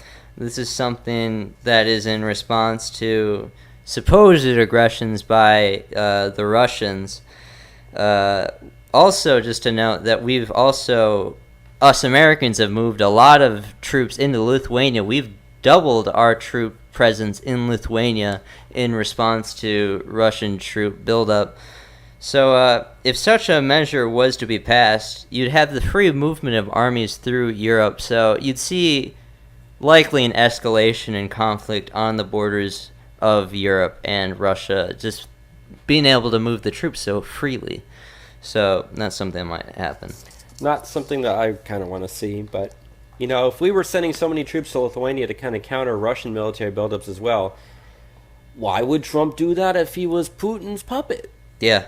Doesn't make any sense Makes at all. you think. Really activates the almonds, so to speak. Let's move on to the Middle East. In Syria, the Syrian army, with the help of Russian forces, have finally broken the 3-year ISIS siege of the city of Deir ez-Zor, which also is just a general sign that the war in Syria is coming to a close. The only province that is held by rebel forces currently is Idlib province, which is west of Damascus. Damascus. So really, there's 13 provinces in Syria. Bashar al-Assad controls 12 at the moment. The war is almost over. The entire establishment, globalist perspective on our foreign policy, what it's supposed to be, has lost. They wanted to oust Assad, and he's going to be there at the end of the day. President, 6 years now after the revolution or civil war started. And if you want to know a lot about the background, the history, everything of the current Syrian civil war, you can listen to our midweek podcast that we did last Wednesday on the 2017 Global Conflicts Report. I think that was one of the first or second ones we did. I think that's the first. I think that's the first war we talked about. Yeah. But the war in Syria is coming to a close, and I mean, it's something we welcome. Yes, very much. There wouldn't be a good outcome if Assad wasn't in charge there at the end of the day. I mean, you're just going to have more radical Islamists in the region if Assad lost power in Syria. I mean, people just want the war to end. Okay. Our foreign policy as far as the Middle East has been concerned for so long has just been fucked. It's been messed up. If you were an alien and you looked at what the United States was doing foreign policy-wise in the Middle East, you would think that the purpose of American foreign policy in the Middle East is to spread radical Islam, because that's what we've done up to this point. So, there's a lot of people that are against Assad in American foreign policy, speech, but I mean, I just don't really want to be involved in Syria, so let Assad win, finish the war. I like Let Assad. him destroy ISIS. Decent. It's fine. So our second and final story as far as the Middle East is concerned is out of Afghanistan, and that is at Bagram Airfield in Afghanistan. There was a suicide bombing attack. The explosion occurred on Wednesday afternoon at 5:38. The explosion resulted in a number of casualties. The Afghan Interior Ministry spokesman Najid Danish said that there was a total of 3 civilians injured in the blast, 2 of whom are in critical condition. And also, some spokesman out of the Georgian Defense Ministry, Georgia the country, not the state, has reported that there are 3 of their servicemen that are injured. 1 is critically injured. Over 300 Georgian troops are stationed with NATO forces in Afghanistan. So, good that no Americans were injured in the attack, but obviously bad that there was a suicide attack at a U.S. airbase in Afghanistan. I mean, we've dealt with situations like this before, but yeah, it's just so unfortunate that stuff like this is still going on over there. Yeah, so the hostilities are still pretty bad in Afghanistan, and we're going to have to see where the war goes now that Donald Trump has changed his policies on Afghanistan. Yeah, and I mean, like they said, it's only getting worse over there, so hopefully we'll be able to make it better, but we'll have to wait and see. So the last story that we have this week and that we're going to close with is out of North America, and that has to do with Mexico. On Thursday night, there was a category or a 8.1 magnitude earthquake in Mexico, just outside of Oaxaca. So far, there has been at least 90 deaths, 71 in Oaxaca alone, and 15 in the neighboring state of Chiapas. I also saw when this happened, they were also having tsunamis emanating from... the tsunamis weren't very big. The largest one they had was about just like a 1 meter tsunami, but that's still like about 3 feet. Still, like, the earthquake was so large, like it was messing with the ocean. I mean, it was because it took place slightly offshore. That's why the tsunami was created. But you got to remember, Oaxaca, or Oaxaca, is like one of the poorest areas in Mexico. Yeah. So like that's why the death toll was so high, is the fact that, you know, not a lot of those buildings are not built up to code. I remember seeing one video of when it happened, a building that was, some people were standing right in front of it, and it just immediately collapsed once the shaking started. It didn't take too much.